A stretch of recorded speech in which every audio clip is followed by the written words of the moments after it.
Hello friends, నేను శరణ్యాని. ఈ story పేరు ఇది ప్రేమంటారా. రచించిన వారు మీనా ముక్తేశ్వర్. ఇది చిన్న స్టోరీ అయితే కాదండి, కానీ స్టోరీ చాలా ఇంట్రెస్ట్గా ఉంటుంది. ఇంకా కథలోకి వెళ్ళిపోదాము. శాంతి నిలయం ఉదయం 6 గంటలకు చాలా హడావుడిగా ఉంటుంది. ఉరుకులు పరుగులు, మధ్యతరగతి కుటుంబం తప్పనిసరిగా భరించాల్సిన బాధలు బాధ్యతలు, మొక్కుబడి ప్రవర్తనలు, ముక్కుసూటి వారికి ముప్పు తిప్పలు తప్పని జీవితాలు శాంతి నిలయంలో బాగా కనిపిస్తాయి. శాంతి, ఎన్నిసార్లు పిలవాలి నిన్ను అంటూ అరుస్తున్నారు కాంతారావు గారు. అబ్బా, వస్తున్నానండి, కాస్త ఫ్యాన్ వేసి పేపర్ ఇలా ఇవ్వు అంటూ అరుస్తున్న భర్త వైపు చూసి, ఉద్యోగంలో రిటైర్ అయ్యాక అన్ని పనులకు రిటైర్ ఇచ్చేశారు పెద్ద మనిషి అనుకుంటూ, ఏం చేస్తామని మనసులోని అనుకుంటూ భర్త చెప్పిన పనులు చేసి లోపలికి వెళ్ళింది శాంతి. కాఫీ ఇవ్వు, పేపర్ చదవాలి అంటున్న కాంతారావు గారి మాటకు కాఫీ తాగుతూ పేపర్లో వార్త చూస్తూ ఉంటారు. ఇక అనార్గళంగా ఆయనకు తోచినట్టు ఇష్టం వచ్చినట్టు సమాజం మీద దుమ్మెత్తి పోస్తారు. వంటింట్లోకి చుటక్కని వెళ్ళి పాలు ఉన్న స్టవ్ పెంచి ఇడ్లీ కుక్కర్ స్టవ్ ఆపేసింది శాంత. కొడుకు కోడలు ఇంకా లేచినట్లేదు. వారు లేవడ మీద స్నానాలు చేసి బయటకు వచ్చేస్తారు. ఒక పక్కన టిఫిన్ అవ్వాలి, వారు తీసుకెళ్లే బాక్సులు కూడా పెట్టాలి. ఇద్దరూ ఉద్యోగాలు చేస్తున్నారు. పెద్ద కొడుకు వాళ్ళు గ్రామంలో చెరువులు పనిచేస్తూ వారిద్దరు పిల్లల్ని ఎక్కడే ఉంచి చదివిస్తున్నారు. వాళ్ళకి స్కూల్ టైం అయ్యింది. పెద్ద కోడలు శారద ఫోన్ చేసింది. చెప్పమ్మా అంటూ.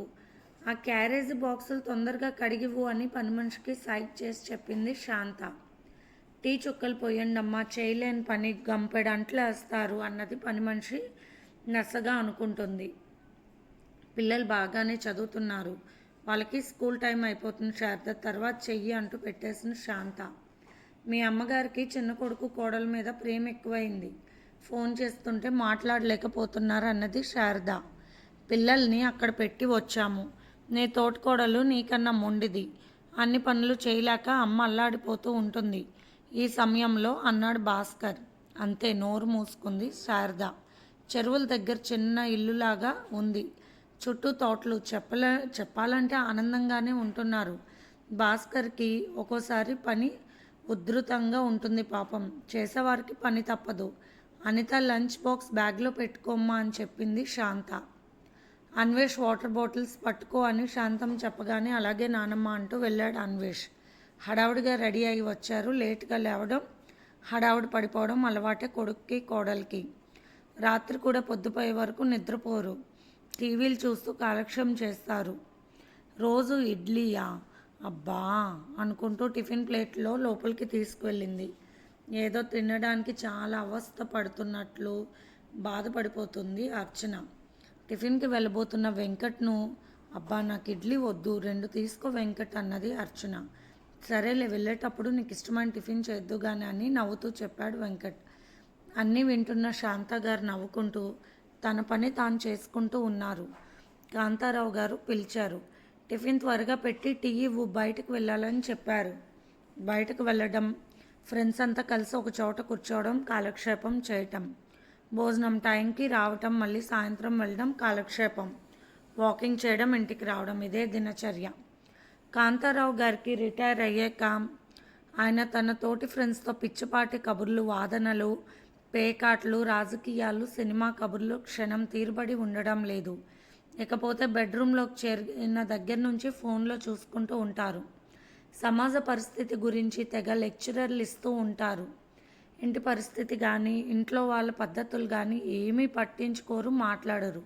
తన విషయంలో ఏదైనా చిన్న లోటు జరిగితే మాత్రం పెద్ద గొడవ చేశారు. ఎవరికి వాళ్ళు బయటకు వెళ్ళాక అలా వాళ్ళ కుర్చీలో వాలిపోయింది శాంత. చెప్పాలంటే అందరికీ కూడా ఏదో ఒక రకంగా తీరుబడి సెలవు ఉంటుంది, కానీ తన జీవితానికి మాత్రం సెలవు అనేది లేనే లేదు. 50 ఏళ్ళు మొన్ననే వచ్చాయి, తను కూడా అలసిపోతుంది అని ఎవరూ గ్రహించరు. ఇన్నాళ్ళు తాను కష్టపడ్డాను, రిటైర్ అయ్యాను, ఇప్పుడు సుఖపడాలన్న భర్త వాదన చూసి మరి తన సంగతి పట్టదా అనుకుంటూ ఉంటుంది శాంత.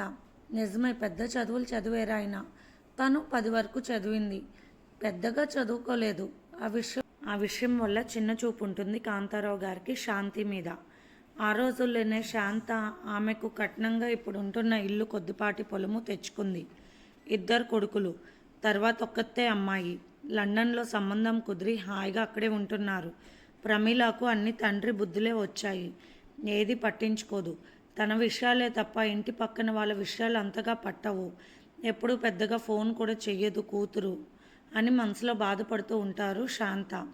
అమ్మగారు అంటూ ఎక్కువ పడుతున్నాయి అంట్లు, బట్టలు, జీతం పెంచాలా ఆ వచ్చే నెల నుండి అన్నది వరాలు. అయ్యగారిని అడిగి చెబుతానన్నారు శాంత. పని అయింది. కాస్త టిఫిన్ చేసి టీ తాగపోయారమ్మా అన్నది వరాలు. తాగుతాలేవే, కాళ్ళు ఒక్కటి నొప్పులు పడుతున్నాయి. ఏమిటో మీరెప్పుడు సుఖపడింది లేదు. మీ పెద్దబ్బాయి గారు ఉన్నప్పుడైనా ఆయన కాస్త పట్టించుకునేవారు మీ గురించి. ఇక కోడళ్ళు సరే సరి అంటున్న వరాల వైపు చూస్తూ, పని అయ్యిందేమో, ఇంటి దగ్గర నీకు పని ఉంటుంది కదా అన్నారు శాంతం గారు. వెళ్తాలేమ్మా. ఏ మాట మాట్లాడరు, మనసులో మాట చెప్పుకోరు, మీకు మీరే బాధపడుతూ ఉంటారని వెళ్ళిపోయింది పని మనిషి వరాలు. మధ్యాహ్నం భోజనానికి వచ్చినప్పుడు కాంతారావు గారితో చెప్పింది శాంతమ్మ. పని మనిషి జీతం పెంచమని అంటుంది. పని కొద్దిగా ఎక్కువైంది నిజంగానే అన్నది శాంతమ్మ. ఏముంది, ఎప్పట్లానే పని చేయించు, మిగిలిన పని ఏదైనా ఉంటే నువ్వు చెయ్యి, ఖాళీగానే ఇంట్లో ఉంటావు కదూ అన్నాడు కాంతారావు. ఆడదానికి ఏదైనా భర్త గౌరవం ఇస్తేనే ఎవరైనా గౌరవం ఇస్తారు అన్న సంగతి మాత్రం తన అనుభవంలో తెలుసుకుంది శాంతమ్మ. శాంతకు పెళ్ళయి కోడలుగా వచ్చినప్పుడు అత్తగారింట్లో కూడా తనను అందరూ లెక్క లేకుండా అన్ని పనులు చెప్పి చేస్తూ ఉండేవారు తనతో. కాంతారావు గారు మొదటి నుంచి ఒక రకమైన మనిషి. తనకు స్వార్థం ఎక్కువ, తాను గొప్పవాడినంటూ అహం ఎక్కువ. ఉద్యోగం చేసేవాడని శాంతం గారి తండ్రి గారు తెలుసుకుని మరీ పెళ్లి చేశారు. అందుకని మీ నాన్న వచ్చి నన్ను చూసి వదలలేదు మా సంబంధాన్ని అంటూ అందరి ముందు లెక్కలేనితనంతో చులకన చేస్తూ ఉంటారు శాంతమ్మ గారిని. అలా ఎవరి సంసారం వారిది అయిన తర్వాత కూడా అత్తగారికి, మామగారికి తన తోడికోడల కన్నా ఎక్కువ సేవలు చేసింది. అత్తమామలు చనిపోయేటప్పుడు వాళ్ళ పేరునున్న ఇల్లు, ఆస్తులు వేరే కొడుకులకు రాసేశారు. శాంతి పుట్టింటి వాళ్ళు ఉన్న వాళ్ళు తనకు ఎప్పటికైనా ఆస్తులు బాగా వస్తాయి అన్న ఆలోచనతో వాళ్ళు పైసా కూడా ఇవ్వకుండా బయటికి పంపించేశారు. వచ్చిన తర్వాత కూడా అవసరాలు తీర్చే మనిషిలాగానే అయిపోయింది శాంత గారి జీవితం. అవన్నీ తలుచుకుంటే ఎంతో బాధగా ఉంటుంది శాంతమ్మకు. తనకు ఎన్నో ఆశలు, బయటకు వెళ్ళాలని, అందమైన ప్రదేశాలు చూడాలని, భర్తతో ఏకాంతంగా బయటకు వెళ్ళి కాసేపు ఆనందంగా తిరిగి రావాలని ఉంటుంది. ఆమె కోరిక ఏనాడు తీరలేదు. కాంతారావు గారికి ఫ్రెండ్స్ ఎక్కువ. వయసులో ఉన్నప్పుడు అంతే, ఇప్పుడు అంతే. ఆయన సరదా ఆయనదే. టిఫిన్ చేద్దామని టీవీ పెట్టుకున్నారు. మిస్సమ్మ సినిమా వస్తుంది. ఆ సినిమా అంటే తనకు ఎంత ఇష్టమో. కాసేపు సినిమా చూడాలని టీవీ పెట్టుకున్నారు శాంతం గారు. సావిత్రిని చూడాలి అంటూ ఆసక్తిగా చూస్తూ ఉన్నారు. ఇంతలో కరెంటు పోయింది. ఇష్టమైనది కూడా చూడటానికి ఉండదు నాకు అనుకున్నారు నిరాశగా శాంతమ్మ గారు. ఇంట్లో ఇన్వర్టర్ ఏదైనా పెట్టించమంటే అంత బాధ ఏమొచ్చింది అంటారు. పని మనిషికి జీతం పెంచాలంటే మునుపటి పని అప్పగించి మిగిలిన పని నువ్వు చెయ్యొచ్చుగా, ఏం చేస్తున్నావు అంటారు కాంతారావు గారు. చిన్న కొడుకు భార్య విధేయుడు, అసలు ఎవరి మాట అక్కర్లేదు వాడికి. పెద్ద కొడుకు భాస్కర్ పిల్లలను జాగ్రత్తగా తనే పట్టించుకుంటుంది శాంత. ఆ పిల్లలు ఉంటున్నారని రొసరొసలాడుతూ ఉంటుంది అప్పుడప్పుడు రచన. మళ్ళీ తోడుకోడలు ఇద్దరు ఆనందంగా మాట్లాడుకుంటారు. ఇద్దరు కూడా ఒక్కరు లేనప్పుడు ఒకరు రొసరొసలాడుతూ ఉంటారు. ఏమో ఆ నాటకాలు ఏమీ తెలియవు శాంతకు. ఆనాడు ఎలా ఉందో ఈనాడు అలాగే ఉంది శాంత. రమణమ్మ గారు చిరాకు పడుతూ ఉన్నారు. పూజ గదిలోకి వెళ్ళింది అంటే బయటకు రాదు. మనుషులు చచ్చినా పట్టించుకోదంటూ తిట్ల దండగా మొదలుపెట్టారు. అబ్బా ఏంటమ్మా మీరు ఎప్పుడు ఏదో ఒకటి అంటూ ఉంటారు. శైలజమ్మ గారు ఎంతో మంచివారు, మీకేం తెలుసు. పక్కింటి శాంతమ్మ గారింట్లో పనిచేస్తున్నాను కదూ, వాళ్ళ కోడలమ్మో భరించలేరు. అలాంటి వాళ్ళైతే మీకు తెలిసేదంటూ నసుకుతూ అంట్లు తోముకుంటుంది వరాలు. శైలజ వచ్చి అత్తయ్య గారు పిలిచారా అని అడిగింది. పర్వాలేదు మహాతల్లి, ఇప్పటికైనా వినిపించింది. తల మండిపోతూ ఉంది, కడుపులో నొప్పిగా ఉంది, కాలు పీకేస్తున్నాయి అంటున్న రమణమ్మ గారి వైపు చూసి వరాలు పీక నొక్కేయమ్మా, పీడ పోతుంది అనుకుంది మనసులో. మమ్మీ డబ్బులు అన్నాడు తేజ. ఎందుకు అన్నది శైలజ. ఎందుకు అని చెప్పాలా? మగపిల్లాడంటే బయట తిరిగేవాడు, ఖర్చులు వాడుకుంటాయి. నీకు బోడి పెత్తనం. నా మనవడు అడుగుతుంటే ఇవ్వు అంటూ పెద్దగా అరిచింది రమణమ్మ. ఎందుకు తేజ? నిన్ననే 1000 తీసుకున్నావు, మళ్ళీ ఈరోజు డబ్బులు దేనికి అడుగుతున్నావు అన్నది శైలజ. చూడు నాన్నమ్మ, డబ్బులు అడుగుతుంటే ఏదో ఒకటి అంటూ ఉంటుంది మమ్మీ. అదే శ్రీ అడిగిందనుకో వెంటనే ఇస్తుందన్నాడు కోపంగా తేజ. ఏం చేస్తావురా నాయన, ఆడపెత్తనం అంటున్న రమణమ్మ గారి మాటలకు అది కాదు అత్తయ్య గారు అంటున్న శైలజను అస్సలు మాట్లాడనివ్వలేదు రమణమ్మ గారు. ఇదిగోరా డబ్బులు అంటూ ఇచ్చారు రమణమ్మ గారు. ఆమె దగ్గర ఉన్న పింఛన్ డబ్బులు మా నానమ్మ చాలా మంచిది అంటూ పొగుడుతూ డబ్బులు తీసుకుని వెళ్ళిపోయాడు తేజ.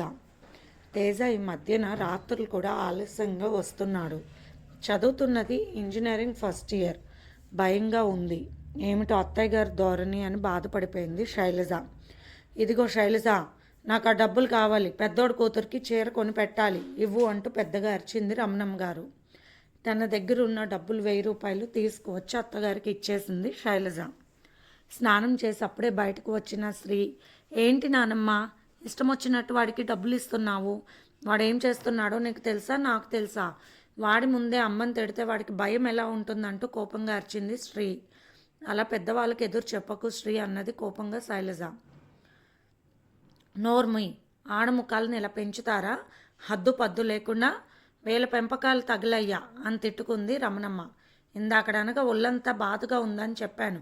గతి మోక్షం లేదని అప్పుడే కూర్చుంటున్న కోడల వైపు చూసి తిట్టుకుంటూ ఉన్నది రమణమ్మ. వెంటనే తల మండుతుంది అన్నది కదూ అత్తయ్య అని అంటూ కొబ్బరి నూనె తెచ్చిపెట్టింది శైలజ. కడుపులో నొప్పి అన్నారు కదూ అనుకుని మాధ్య ఫలరసాయనం ఇచ్చింది. కాలు నొప్పులు అన్నది. అత్తగారి కాళ్ళకు కొబ్బరి నూనె రాసు పక్కకు వచ్చింది శైలజ. ఏది కూడా అడగదు, ఇది కావాలి అని బాధలు చెబుతుంది. దాన్ని బట్టి మనమే ఆవిడకి ఏమి కావాలో అర్థం చేసుకుని వెళ్ళాలి. ఇంతలో అత్తగారు ఫోన్లో మాట్లాడుతుంటే విన్నది. బావగారు చేసినట్టున్నారు. ఎందుకురా మగపిల్లవాడు నీ భయంగా పెంచాలి, కష్టం సుఖం తెలుపుతూ అలా వదిలేయకు, వాడికి డబ్బులు ఇవ్వకు అంటూ పెద్దగా అరుస్తూ చెబుతున్నారు. అత్తగారిని బావగారు వాళ్ళు అస్సలు పట్టించుకోరు, ఒక్క పూట కూడా చూడరు. కానీ ఎప్పుడు బావగారు తోడుకోడలు వాళ్ళ పిల్లలను తలుచుకుంటూ మురిసిపోతూ ఉంటుంది. తనకొచ్చిన పింఛన్ డబ్బులు మొత్తం కూడా వారికి ఏదో ఒక రూపంలో ఇచ్చేస్తుంది. వాళ్ళకు అందుకు ఇవ్వాలి, ఇందుకు ఇవ్వాలి అంటుంది.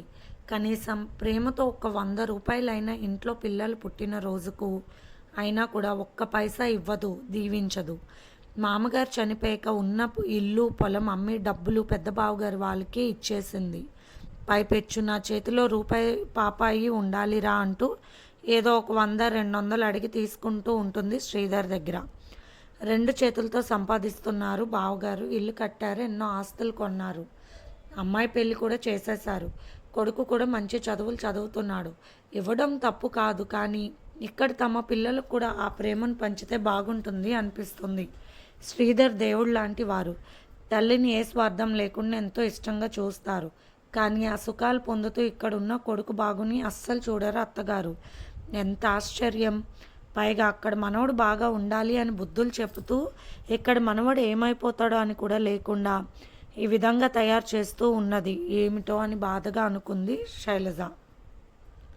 ఒకసారి అత్తగారి స్నేహితురాలు ఫోన్ చేస్తే అత్తగారి మాటలను తనే స్వయంగా విన్నది. నాకు ఇష్టం లేదు, ఎక్కువ కట్నం రాదు అని చెప్పినా కూడా ఈ శైలజను చేసుకున్నాడు. అందువల్ల ఏమేమి బాధలు వస్తాయో వాడికి తెలియాలి. నా మనసు ఎంత బాధపడిందో అలాగే వాళ్ళ పిల్లలు వాళ్ళకి ఎదురు తిరిగితే తెలుస్తుంది అని అంటున్నా అత్తగారి మాటలు విని ఆశ్చర్యపోయింది శైలజ. ఇదంతా మాయా ప్రపంచం అనుకుంది. నిజంగా గౌరవంతో ప్రేమగా చూసినా కూడా ఏదీ దక్కదు అని ఆలోచిస్తూ అలాగే ఉన్నది శైలజ.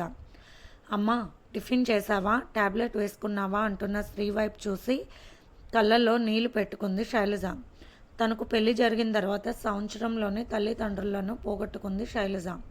తోబుట్టువులు ఎవ్వరూ లేని శైలజకి తన కుటుంబం తన అత్తగారికి ఇల్లే అని ఎంతో బాధ్యతగా ప్రేమగా ఉండేది. ఎన్నో బాధలు పడింది అత్తగారితో తోడుకోడలతో. కన్నవాళ్ళ ఆస్తులు వారి తదనంతరం వచ్చాయి కాబట్టి తనకు ఖర్చు పెట్టే విషయంలో కొన్ని లెక్కలు మాత్రం తగ్గాయి. కానీ తను ఇస్తున్న ప్రేమకు అత్తగారు చేస్తున్న ప్రతి పనికి కూడా మనసులో ముళ్ళు గుచ్చినట్టుగా ఉండేది శైలజకు. ఏమీ అనలేని మనస్తత్వం. శ్రీధర్కి చెప్పాలి తప్పదు కొడుకు గురించి అనుకుంది శైలజ. పని మనిషి, అమ్మ పనంతా అయిపోయింది, వెళ్తున్నాను. మీరు కాస్త కూర్చున్నారు కదూ, ఏంటో మళ్ళీ ఏదేదో మాట్లాడుతున్నారు. మీ అత్తగారు వెళ్ళి చూడండి అని చెప్పి బయటకు వెళ్ళిపోయింది వరాలు. పక్కపక్కే ఇల్లే అయినా రెండిళ్లల్లో అత్తలకు కోడలకు నక్కకి నాగలోకానికి ఉన్నంత తేడా ఉంది. ఏది ఏమైనా సుఖం ఎక్కడా లేదనుకుంటూ వెళ్ళిపోయింది వరాలు. ఆ ఇళ్లకు ఎదురుగా స్థలం కొన్ని ముచ్చటైన పొదరిల్లులా కేరళలో ఉన్న అవుట్ హౌస్ లాగా కట్టించారు. చాలా అందంగా. స్థలం కొన్నప్పుడు చుట్టూ చెట్లు వేయడంతో ఇల్లు కట్టేసరికి చెట్లు చక్కగా పెరిగాయి. అందంగా కత్తిరించి ఉంచడంతో ఇల్లు ఆ ఇంటి ముందు కూడా చాలా అందంగా ఉంది. ఎదురుగా ఒక చక్కటి అందమైన ఫౌంటైన్, అక్కడ రాధాకృష్ణుల విగ్రహాలు, చుట్టూ ఆర్చిలాగా కట్టించి అందులో రకరకాల పూల మొక్కలు వేశారు. అద్భుతంగా ఉంది ఆ ఇల్లు. శైలజ అప్పుడప్పుడు డాబా మీదకు వెళ్ళి ఆ ఇంటి వైపు చూస్తుంది. ఎంత చక్కటి ఇల్లు, ఎవరు ఇక్కడ కాపురం ఉండే దంపతులు అని ముచ్చట పడేది. అలాగే శాంత కూడా అనుకునేది, చాలా చక్కగా ప్రతి విషయాన్ని ఎంతో అద్భుతంగా ఏర్పరచుకుంటున్నారు అని ముచ్చట పడుతుంది ఆ ఇంటి వైపు చూసే శాంతమ్మ గారి విషయము. పని మనిషి వరాల ద్వారా తెలుసుకున్న శైలజ శాంతమ్మ గారి ఓర్పు చూసి ఎంతో బాధపడేది. అలాగే శైలజ మంచితనం గురించి పని మనిషి ద్వారా తెలుసుకున్న శాంతమ్మ గారి ఓర్పు చూసి ఎంతో బాధపడేది. అలాగే శైలజ మంచితనం గురించి పని మనిషి ద్వారా తెలుసుకున్న శాంతమ్మ గారు మంచికి మంచి దొరకదేమో మరి అనుకునేది. శాంతమ్మ గారు అలాగే చూస్తూ ఉన్నారు ఎదురింటి వైపు. ప్రేమ నిలయం అని ఇంటి పేరు పెట్టుకున్నారు. ఈరోజే వాళ్ళు చేరారు ఇంట్లో. పెద్ద జంట ఇద్దరే కనిపిస్తున్నారు. ఎవరు లేరే అనుకున్నది శాంత. తాంబూలం తీసుకుని వెళ్దురు కానీ రండి అంటూ కొత్త ఇంట్లో చేరిన గాయత్రి గారు శాంత గారిని పక్కింటి శైలజ వాళ్ళను పిలిచారు. ఇద్దరూ వెళ్ళి తాంబూలం తెచ్చుకున్నారు. వారింట్లోకి వెళ్తే ఎంతో ఆనందంగా అనిపించింది శాంతకు. ఆనంద్ గారు మాటికి గాయత్రి గాయత్రి అంటూ పిలుస్తూ ఉంటున్నారు. నవ్వుతూ ముచ్చటగా, చెప్పాలంటే కొత్త జంటలా ఉన్నారు. వారి ముఖాల్లో ఆనందం సంతోషం కొట్టొచ్చినట్టు కనిపిస్తుంది. ఇంచుమించు తమ వయసుల వారే వాళ్ళు అనుకున్నది శాంత. అలాగే శైలజ కూడా ఆలోచిస్తూ ఉంది. నిజంగా ఈ మధ్య వయసుకు వచ్చేసరికి ఎన్నో సమస్యలు ఉంటాయి కళ్ళ ముందు. శాంతక్క గారిని చూస్తూ ఉంటే తెలుస్తుంది. కానీ ఆ దంపతుల ముఖాల్లో ఉన్న ఆనందం చూస్తుంటే చాలా సంతోషంగా అనిపించింది. ఈ రోజుల్లో ఈ వయసులో ఇలా ఇద్దరే జంటగా ఉండడానికి తమకు తామే స్వయంగా కట్టించుకున్నారు ఇల్లు. వారిద్దరే ఉంటారట. పిల్లలకు పెళ్ళిళ్ళు అయ్యాయి. ఢిల్లీ బొంబాయిలో ఉంటున్నారు. వారికి పిల్లలు, వారి బాధ్యతలు వారివే అని చెప్పారు గాయత్రి గారు నవ్వుతూ. బాధ్యతలన్నీ తీరిపోయి ఇప్పుడు మేము ప్రేమ నిలయం కట్టించుకున్నాము అంటూ సరదాగా చెప్పారు నవ్వుతూ గాయత్రి గారు. ఎంత విచిత్రం, పిల్లలు అని ఏ బాధ ఏ బాధ్యత లేకుండా ఇలా ఉండగలగడం అదృష్టమే. అది అందరికీ సాధ్యమయ్యే విషయమా అనుకున్నారు శాంత గారు. అది తన భర్త లాంటి మనస్తత్వం ఉన్న వారితో అసలు కుదిరే పనే కాదు. బావిలో కప్పలా ఉన్న తమలాంటి వారి బ్రతుకులు అలాగే ఉండాలి అనుకుంటారు కుటుంబ సభ్యులు చాలా వరకు. తన బతుకులాగా అనుకుంటున్న శాంత గారు ఆశ్చర్యంగా చూస్తున్నారు. చాలా సంతోషంగా తన భర్త గురించి తన గురించి ఏమాత్రం పొరపొచ్చలా లేకుండా ప్రతి విషయాన్ని చెబుతున్నారు గాయత్రి గారు. నాకు ఇల్లు ఇలా ఉండాలని ఇష్టం. ఆయన అందుకే ఈ చుట్టుపక్కల అంతా పచ్చగా ఉంటుందని ప్రాంతంలో స్థలం కొని ఉంచారు. పైగా మనకు కొండలు దగ్గరగా కనిపిస్తూ ఉంటాయి. పక్కనే కృష్ణా నది పాయ కూడా ఉంది. అందుకే ఆ వాతావరణం కావాలని ఇక్కడకు దగ్గరగా ఉందని నా కోరిక ప్రకారం స్థలం కొని ఇల్లు కట్టించారు. ఇల్లు సగం అయ్యే వరకు కూడా నాకు తెలియదండి. ఒక ఇల్లు కట్టించుకుంటే ఎలా ఉండాలి అంటూ సలహాలు అడిగినట్లు అడిగేవారు. వేరే వాళ్ళకి చెప్పాలనేవారు. దగ్గరుండి ఇల్లు కట్టించే రోజుల్లో ఎందుకంటే తరచుగా ఎక్కడికి వెళ్తున్నారంటే నా ప్రేమ దగ్గరకు వెళ్తున్నానని నవ్వేవారు. అన్నీ అల్లరి మాటలు అనుకునేదాన్ని. తీరా చూస్తే నేను కోరిన ప్రతి కోరిక ఈ ఇంట్లో ఉంది. ఇంటిని చూడగానే చాలా ఆనందం కలిగింది. పైగా ఇక్కడున్న చెట్లన్నీ కూడా నాకు చాలా ఇష్టమైనవే. సేకరించేంత ఖరీదైనా కూడా నాటించారంటూ సంతోషంగా చెప్పారు గాయత్రి గారు. అబ్బా, మీ ఇంటి చుట్టూ గార్డెన్ మీకు ఇక్కడ కలవ పూలు ఇలా పెంచుకోవచ్చు అనే ఐడియా రావడం చాలా బాగుంది. ఈ ఎక్వేరియం ఇక్కడ అన్నీ భలే సెట్ చేశారు. పైగా పక్కనే ఉయ్యాల కల్లించిన అందమైన పూల తెగలని ముచ్చటగా నవ్వుతూ అంటున్న శైలజ వైపు చూసి, మాకు పెద్దగా పనులుండవు, ఉద్యోగంలో రిటైర్ అయ్యారు ఆనంద్ గారు, ఇద్దరం కలిసి ఇంటిని శ్రద్ధగా చూసుకుంటాము. చెప్పాలంటే వంట ప్రయోగాలు ఆయనే ఎక్కువ చేస్తూ ఉంటారు. చూడండి, గార్డెన్ మధ్యలో కిచెన్ రూమ్ అంటూ చూపించారు గాయత్రి గారు. అక్కడ కొత్తిమీర, ఉల్లిబొందు, క్యాప్సికమ్ రకాలు, టొమాటో, పచ్చిమిర్చి, కరివేపాకు, ఇంకా రకరకాల కూరగాయల మొక్కలు అవన్నాటితో కూడా వంట రూమ్ లాగా అవసరమైన చెట్లతో చక్కగా డిజైన్ చేయించారు. అక్కడే అరటి చెట్టు, ఆ ప్రాంతం వరకు నీడనిచ్చే చెట్లుగా 3 ఏళ్లకు కాపు వచ్చే గంగా భవాని కొబ్బరి చెట్లు నాటించారు అందంగా. ఏ పక్క చూసినా ఒక కళాత్మకత కనిపిస్తుంది. చాలా వెరైటీస్ చేస్తూ ఉంటారు. ఆరోగ్యకరమైనవి మా వారని నవ్వుతూ చెప్పి, మీకు కుదిరితే కాలక్షేపానికి రావచ్చు ఇక్కడికంటూ చెప్పారు గాయత్రి. అసలు కొత్తవారన్న భావన లేకుండా ఎంతో చక్కగా మాట్లాడుతున్నారు. గాయత్రి గారిని చూసి ఆశ్చర్యపోయారు శైలజ, శాంత గారు. పైగా చెట్లను ముచ్చటగా సంరక్షణ చేస్తున్న ఆనంద్ గారి వైపు చూసి హెల్ప్ చేసే భావాలు ఎక్కువ అనుకున్నారు. యూట్యూబ్లో ఆరోగ్య విషయాలు, వాటితో పాటు ప్రేమగా ఇంటిని మలుచుకునే విషయాలు చెబుతున్నారు గాయత్రి గారి దంపతులు అంటూ ఆశ్చర్యంగా శైలజ శాంత గారికి చూపించింది ఒకరోజు. అబ్బో, చాలామంది ఫాలోవర్స్ ఉన్నారు వీళ్ళకు అని చెప్పింది శైలజ. చిత్రంగా ఉన్నారు, చాలా మంచి వాళ్ళు చేరారు మన ఇంటి ముందని ముచ్చటపడ్డారు. ఈరోజు సాయంత్రం కాసేపు అక్కడికి వెళ్ళి కూర్చుందామా అక్క అని అడిగింది శైలజ. తప్పకుండా, నేను కూడా పని తొందరగా ముగించుకుని వస్తాను శైలజ అని చెప్పింది శాంత. సాయంత్రం 4 గంటలకు వెళ్ళారు. చుట్టూ చెట్ల మధ్యలో టేబుల్ వేసుకుని, చైర్స్ వేసుకుని ఏదో తాగుతూ ఉన్నట్టున్నారు. ఇద్దరు నవ్వుకుంటూ మాట్లాడుకుంటున్నారు ఆనంద్, గాయత్రి గారు. ఎందుకులే, తర్వాత వద్దామని వెనక్కి తిరిగిపోయారు. శాంత, శైలజ రండి రండి, పర్వాలేదు అంటూ ఆహ్వానించింది గాయత్రి. వారిని చూసి, రండి కూర్చోండి, అల్లం ఇలాచీ టీ తాగుతున్నాము, తాగుతారా అంటూ నవ్వుతూ అడిగారు గాయత్రి గారు. లేదు, ఇప్పుడే తాగి వచ్చామని చెప్పారు ఇద్దరు. మీరంతా ఆనందంగా ఉన్నట్టు కనిపించడం లేదు అన్నది గాయత్రి శాంత వైపు చూస్తూ. పర్వాలేదు, మీ మనసులో ఉన్న బాధ చెప్పండి, ఏదైనా తెలిస్తే సలహా నేను చెబుతానంటున్న గాయత్రి గారి వైపు చూసి, ఏం చెప్పమంటారు, నా ఇంటి పరిస్థితి ఇది అని చెప్పారు బాధగా శాంత గారు.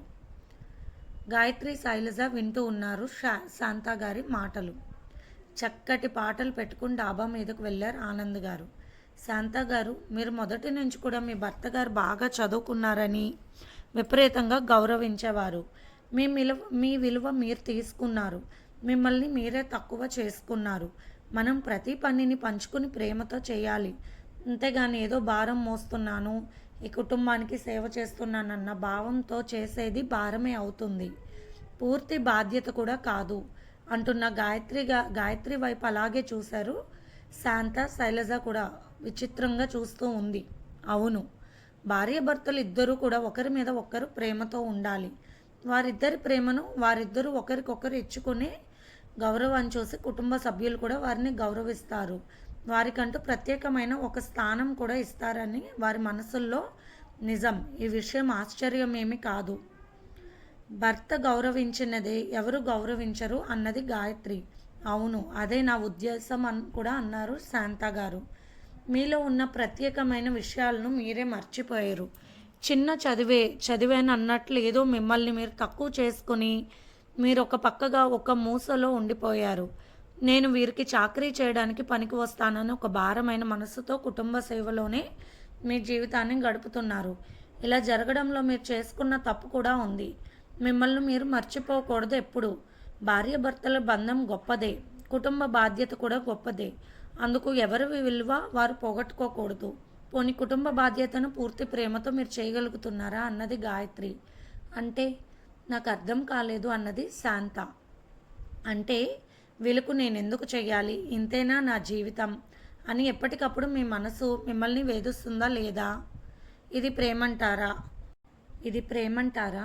కుటుంబం పట్ల మీకున్నది అని ప్రశ్నించిన గాయత్రి గారి వైపు చూసి మౌనంగా ఉండిపోయారు శాంత. అవును, తను 24 గంటలు కష్టపడుతున్నాను, అందరికీ సేవ చేస్తున్నాను, తప్పక నన్ను ఎవరు కూడా పట్టించుకోవడం లేదన్న భావన శాంత గారిలో ఉంది. అందుకే మౌనం వహించారు. లేదు, మీ మనసులో ఆ భావాలు ఎవరికైనా ఉంటాయి. ఎందుకంటే మీరు మీలోని కొన్ని అందమైన భావాలను మీకు మీరే పరిస్థితులను బట్టి చంపేశారు. మీలో ఉన్న ఆశయాలు ఏది కూడా తీరకపోతే నేనిక వీరికి సేవ చేయడానికి తప్పితే నాకంటూ ఒక జీవితం లేదు అన్న నిస్సహాయతకు మీరు లోనయ్యారు. మీ మనసు చేసే సంఘర్షణ తట్టుకోలేకపోతున్నారు ఇప్పుడు. కానీ పరిస్థితులు మారాలంటే కూడా మీరే మారాలి. మిమ్మల్ని మీరు ప్రూవ్ చేసుకోవాలి.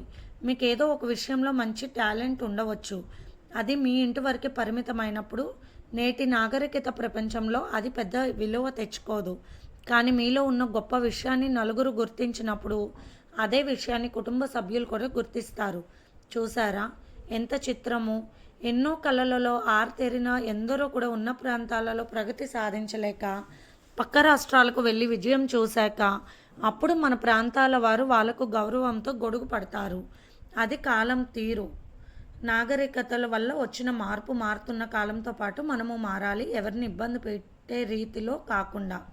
ఇక్కడ ఎవరి టాలెంట్ వారు నిరూపించుకోవాల్సిన పరిస్థితి. ఇలా ఇప్పుడు ఉన్నట్టుగానే మీరు చేస్తూ పోతుంటే మీలో మీరు లేక మీరంటే మీకే తెలియక మనోవ్యాధ చెందుతారు. పరుగు పందెంలా మారిపోతున్న సమాజ రీతికి మన అనుకున్న వారు పెట్టే పరుగులకు మనం అందుకోలేక నిస్సహాయాలుగా మిగిలిపోతాము. అందుకే నేడు మనసు శాంతించక మనసులో ఉన్న ఆశయాలు తీరక మానసిక రుగాత్మల రోగులు ఎక్కువయ్యారు. ఇప్పుడు గమనించండి, ముఖ్యంగా మీరు గమనించుకోవాల్సింది మీకు మీరు ప్రత్యేకతను ఇచ్చుకోవాలి. మిమ్మల్ని మీరు గౌరవించుకోవాలి. మీలో ఉన్న మిమ్మల్ని బతికించుకోవాలి. అందరికీ నిజమైన ప్రేమతో సేవ చేయాలి. ఖచ్చితంగా మీరు మీ కుటుంబంలో విలువను పొందుతారు, గౌరవాన్ని పొందుతారు. మీ మనసు ఆనందపడుతుంది, మీరు సంతోషంగా ఉండగలుగుతారంటూ నవ్వుతూ చెప్పారు గాయత్రి గారు.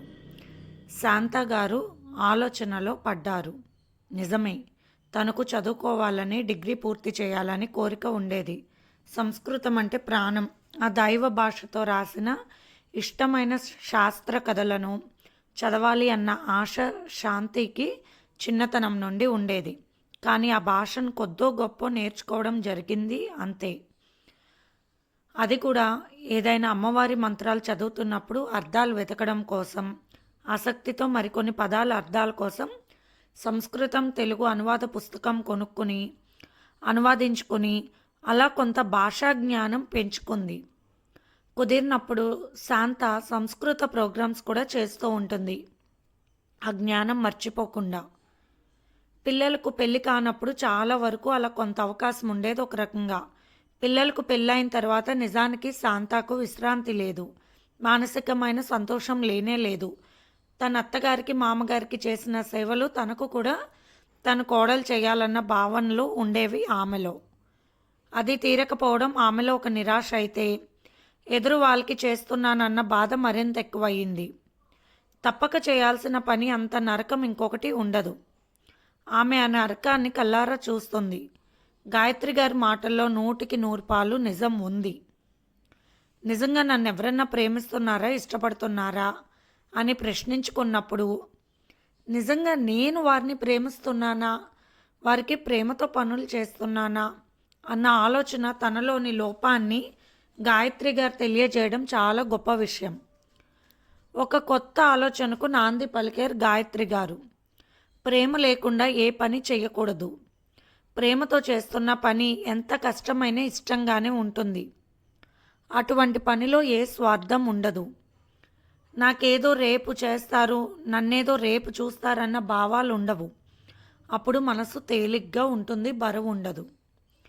మనసులో లేనిపోయిన ఆశలు పెట్టుకుని అవి తీరకుండా నిరాశ భావాలతో ఏ పని చేస్తున్నా ఫలితం ఉండదు.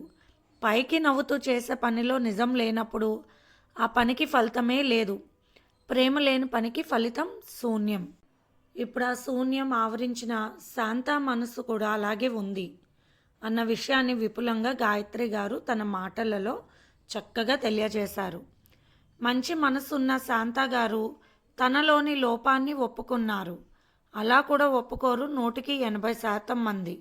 ఇక దానివల్ల మనం పొందే లాభాలు ఏమీ లేవు. మన తప్పు మనం తెలుసుకుంటేనే నిజమైన సంతోషం కూడా తెలుస్తుంది. తన మనసులోని ఇష్టాలను చెబితే గాయత్రి గారు నవ్వుతూ తప్పేముంది, ప్రైవేట్గా డిగ్రీ కట్టండి, చదవండి.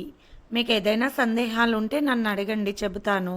సంస్కృతం పాఠాలు మన కాలనీలోనే సరస్వతి గారు చెప్తున్నారు, వెళ్ళి నేర్చుకోండి అన్నారు గాయత్రి గారు.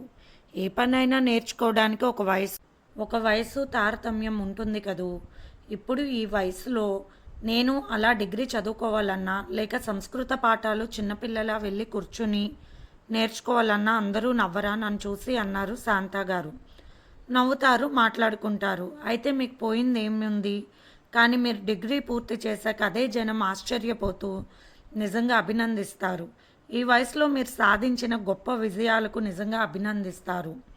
మిమ్మల్ని ఒక ఉదాహరణగా చూపిస్తారు కొందరికి. ఈ వయసులో సంస్కృతం నేర్చుకుంటే తప్పేముంది, అసలు నేర్చుకోవాలి అన్న తపన బలంగా ఉండాలే కానీ వయసుతో సంబంధం ఏముంది. ఎంతోమంది గొప్పవారి చరిత్రలు 50 దాటాక వారి ఆశయాలను పట్టుదలతో సాధించిన విషయాలు ఎన్నో ఉన్నాయి మన చరిత్రలో. ఇతరులను బాధించకుండా ఎవరికి ఇబ్బంది లేని ఇష్టాలు కష్టాలు కాదు. మనం ఒకరి కోసం బతుకుతున్నామా? లేదు కదా. ఇష్టంగా తినే ఆహారాన్ని ఇష్టం లేకుండా వేరే వారి కోసం మనం తినగలమా? లేదు. మీలో కోరికుంది, కానీ దానిని ఆచరణలో పెట్టే మానసిక బలం కొంచెం కూడా లేదు. మీరు ఖచ్చితంగా డిగ్రీ పాస్ అవుతారు. సంస్కృత పాఠాలు మరొకరికి నేర్పగల టీచర్ కూడా అవుతారని చెప్పగలను అన్నారు గాయత్రి గారు నవ్వుతూ. ఏదో ఒక స్ఫూర్తి శాంతి గారిలో నిలిచింది. మరి నా ఇంటి పనులు అన్నది శాంత. ఒక ఆశయ సాధనలో ముందుకు అడుగులు వేయాలంటే కష్టపడక తప్పదు. మీరు అడ్డం వస్తుంది అనుకున్న విషయాలు చాలా చిన్న విషయాలు. చెప్పాలంటే దూది పింజలు. మీరేమీ ఎవరెస్ట్ శిఖరం ఎక్కాలని అనుకోవడం లేదు. అంధకార అరణ్యంలోకి ఒంటరిగా ప్రయాణించడం లేదు కదా. సాధారణంగా మీకున్న సమయాన్ని సద్వినియోగం చేసుకోవడానికి కాస్త కృషి చేయాలి, అంతే కదూ అంటూ నవ్వుతున్న గాయత్రి గారి వైపు చూసి ఏదో అందని ఆశా కిరణం శాంతి గారి ముఖంలోనే వెలిగింది. గాయత్రి గారి మాటలు వింటున్న శైలజకు తన సమస్యలను కూడా చెప్పుకోవాలనిపించింది. ఎంతో గొప్పగా ఎన్ని గ్రంథాలు చదివినా కూడా తెలియని తనను తాను నిలబెట్టుకునే గొప్ప విషయాలు ఎంత సులభంగా తెలుపుతున్న గాయత్రి గారిలో సాక్షాత్తు ఆ సరస్వతీదేవి కనిపించింది శైలజకు. గాయత్రి గారు నవ్వుతూ, మా వారు ఎదురు చూస్తూ ఉంటారు. ఈ సమయంలో పాత పాటలు పెట్టుకుని వింటూ కాసేపు షెటిల్ ఆడతామని నవ్వుతూ వెళ్ళిపోయారు శాంత, శైలజ. చక్కగా నైట్ డ్రెస్లో ఆనంద్ గారు, పంజాబీ డ్రెస్లో గాయత్రి గారు ఇద్దరూ కలిసి వాళ్ళు ఏర్పాట్లు చేసుకున్న షటిల్ కోర్ట్ దగ్గర ఆడటం ప్రారంభించారు. మళ్ళీ మళ్ళీ ఇది రాని రోజు, మళ్ళీ జాజి అల్లుకున్న రోజు. అందమైన పాటలు వింటూ చుట్టూ ఉన్న తోటలోని పూల సుగంధాలను, సౌరభాలను ఆస్వాదిస్తూ వారు పెంచిన పళ్ళ చెట్టు దగ్గరకు వచ్చిన చిలుకలు పిచ్చుకలు గల్లంతు చేస్తూ అరుస్తుంటే ఆనందంగా ఆటలో అలసిపోతూ ఉన్నారు ఆ దంపతులు. ఇక చాలు, అరగంట కన్నా ఎక్కువ వద్దు గాయత్రి అంటూ ఇద్దరు స్నానాలు చేసి ఫ్రెష్ అయ్యి తమ తోటలో ఉన్న పాలకూరను ముందే అన్నీ సిద్ధం చేసుకున్న వాటిని తీసి పాలక్ రోటి తయారు చేస్తున్నారు గాయత్రి గారు. ఉల్లికాడలు, క్యాప్సికమ్ ముక్కలు అన్నీ కట్ చేస్తున్నారు ఆనంద్ గారు. మష్రూమ్ ముక్కలు వేసి స్వయంగా వేడి వేడి సూప్ రెడీ చేస్తున్నారు. ఇద్దరు డిన్నర్ కార్యక్రమాలు రాత్రి 7 గంటల్లోపే పూర్తి చేసేస్తారు. కూతురు మంజులకి ఫోన్ చేసి మాట్లాడారు వీడియో కాల్లో. ఒకరినొకరు చూసుకుని సంతోషపడ్డారు. అమ్మా, పిల్లలు మాట వినడం లేదమ్మా అంటూ అడుగుతున్న కూతురి వైపు చూసి పక్కపక్క నవ్వింది గాయత్రి. ముందు నువ్వు మీ ఆయన మాట సరిగ్గా వినవే, అప్పుడు నీ కూతురు నీ మాట వింటుందంటున్న తల్లి వైపు చూసి నువ్వెప్పుడు అంతే, మీ అల్లుడు గారిని వెనకేసి వస్తావు మమ్మీ అన్నది నవ్వుతూ మంజుల. నా కూతురికి ఎంత కోపమో తెలుసు, మా అల్లుడు గారికి ఎంత ఓర్పో కూడా నాకు తెలుసు అంటున్న తన తల్లి వైపు చూసి నిజమే అంటూ ఒప్పుకుంది మంజుల. ఆ తర్వాత కొడుకు వీడియో కాల్ చేసి, మమ్మీ అక్కతో మాట్లాడడమే కానీ నాకు ఫోన్ చేయరా మీరు అంటున్న కొడుకు వైపు చూసి, నీ కొడుక్కి ఫోన్ మానేసావేంట్రా అన్నారు ఆనంద్ గారు నవ్వుతూ. హా మమ్మీ, చెప్పిన భయాలకు నేను నా కొడుకు ఇద్దరం భయపడ్డాము. ఇప్పుడు వాడు ఫోన్ జోలికి రావడం లేదు డాడీ. ఫోన్ ఎక్కువగా చూస్తే నల్లగా అయిపోతావంట డాడీ అని నన్నే వాడు భయపెడుతున్నాడు. నా ఒంటి రంగు ఆఫీస్ పనుల వల్ల ఫోన్ వాడుతున్నాను కదూ, అందుకే అలాగా నల్లగా మారిందని మమ్మీ చెప్పిందంట. అందుకే వాడు ఇప్పుడు అందుకే వాడిప్పుడు తెల్లగా ఉండాలి. నేను తర్వాత కావాలంటే పెద్దయ్యాక నిలబడతానంటూ ఫోన్ అంటుకోవడం లేదు. మన వాడికి కలర్ పిచ్చి అని అమ్మకు తెలుసు అంటూ నవ్వేశాడు సంతోష్. గాయత్రి గారు మాట్లాడుతూ మొత్తానికి మన పథకం ఫలించిందా అంటూ నవ్వుతున్నారు. మనవాడు బన్నీ తీసుకుని, నానమ్మ నేను ఇప్పుడు తెల్లగా అవుతున్నాను చూడు నన్ను అన్నాడు. అబ్బా, చక్కగా తెల్లగా అయ్యావు. మీ డాడీకి ఆఫీస్ పని వల్ల ఫోన్ చూడడం తప్పడం లేదు, అందుకే మంచి కలర్గా ఉండేవాడు నలుపు తిరిగిపోయాడంటూ ముఖలా పెట్టుకున్న నానమ్మ వైపు చూసి నవ్వేశాడు 4 ఏళ్ల బన్నీ. అందరూ కలిసి వీడియో చాటింగ్లో ఒకరినొకరు చూసుకుంటూ ఒక అరగంట సేపు హ్యాపీగా మాట్లాడుకున్నారు. టైం అంటే టైం అంతే, అరగంట మించి టైం ఇవ్వరు ఆనంద్ గారు ఆ విషయాలకు. హలో శ్రీమతి గారు, ఇక రండి అంటూ పిలిచాడు ఆనంద్. ఆల్బమ్ తీసుకుని వస్తే నవ్వుతూ ఉన్నది గాయత్రి. ఆనంద్ ప్రతి ఫోటోని ఎంతో భద్రంగా దాచి చాలా అందంగా మళ్ళీ దాన్ని కొత్తగా ముస్తాబ్ చేయించి కొత్త ఆల్బంలా చేయించారు. పెళ్లి చూపుల్లో పేరు తెలియని నా శ్రీమతి అన్న ఆ ఫోటో టైటిల్ని చూసి ఫోటో వైపు చూస్తూ నవ్వుతూ ఉన్నారు గాయత్రి. పేరు తెలుసుకోవచ్చుగా అంటూ నవ్వింది గాయత్రి. ఆ ఫోటోలు ఇప్పుడు చూస్తూ పేరు ముందే తెలిసి అబ్బాయి ముందే నచ్చడంతో పెళ్ళికొడుకు వైపు ఇష్టంగా చూస్తున్న గాయత్రి అన్న ఫోటో చూసి తెగ నవ్వుతూ ఉన్నది గాయత్రి. ఫోటోలేమో కానీ వాటి కింద మీరు రాసే మాటలు మాత్రం నవ్వు తెప్పిస్తాయి, చూసినప్పుడల్లా సంతోషంగా అనిపిస్తాయి అంటున్న గాయత్రి వైపు చూసి నవ్వేశారు ఆనంద్. పెళ్లి కూతురుని చూసి అలాగే చూస్తూ ఉండిపోయిన ఆనంద్ అన్న ఫోటో చూస్తూ ఆనంద్ని మరింత అల్లరి చేసింది వయసు కూడా మర్చిపోయిన గాయత్రి. ఇక పెళ్లి విషయాలలో పడిన సిగ్గులు బ్రాహ్మణుడు ఎవరూ చూడకుండా ఆనంద్ గారు తన ఖాళీ వేలతో గాయత్రి అరికాలలో గీతలు గీసిన చిలిపి విషయాలను గుర్తు చేస్తూ అక్కడ ఒక కవిత రాసి అది కూడా ఫోటో తీసి అందులో పెట్టించారు ఆనంద్. కళ్ళతోని ఇష్టాలను తెలిపిన నా అందాల జాబిల్లి ఖాళీ వేలతో నా చిలిపితనాన్ని తెలుపుతున్నాను, తెలుసుకో మరి అంటూ అందమైన కవిత చదువుకొని ఆనాటి భావాలను తలుచుకున్న ఆమె మనసులో సంతోష కెరటం ఎగిసి ఆనందం చెందిన నవ్వుగా మారి ఆనంద్ కళ్ళల్లోకి చూసింది గాయత్రి.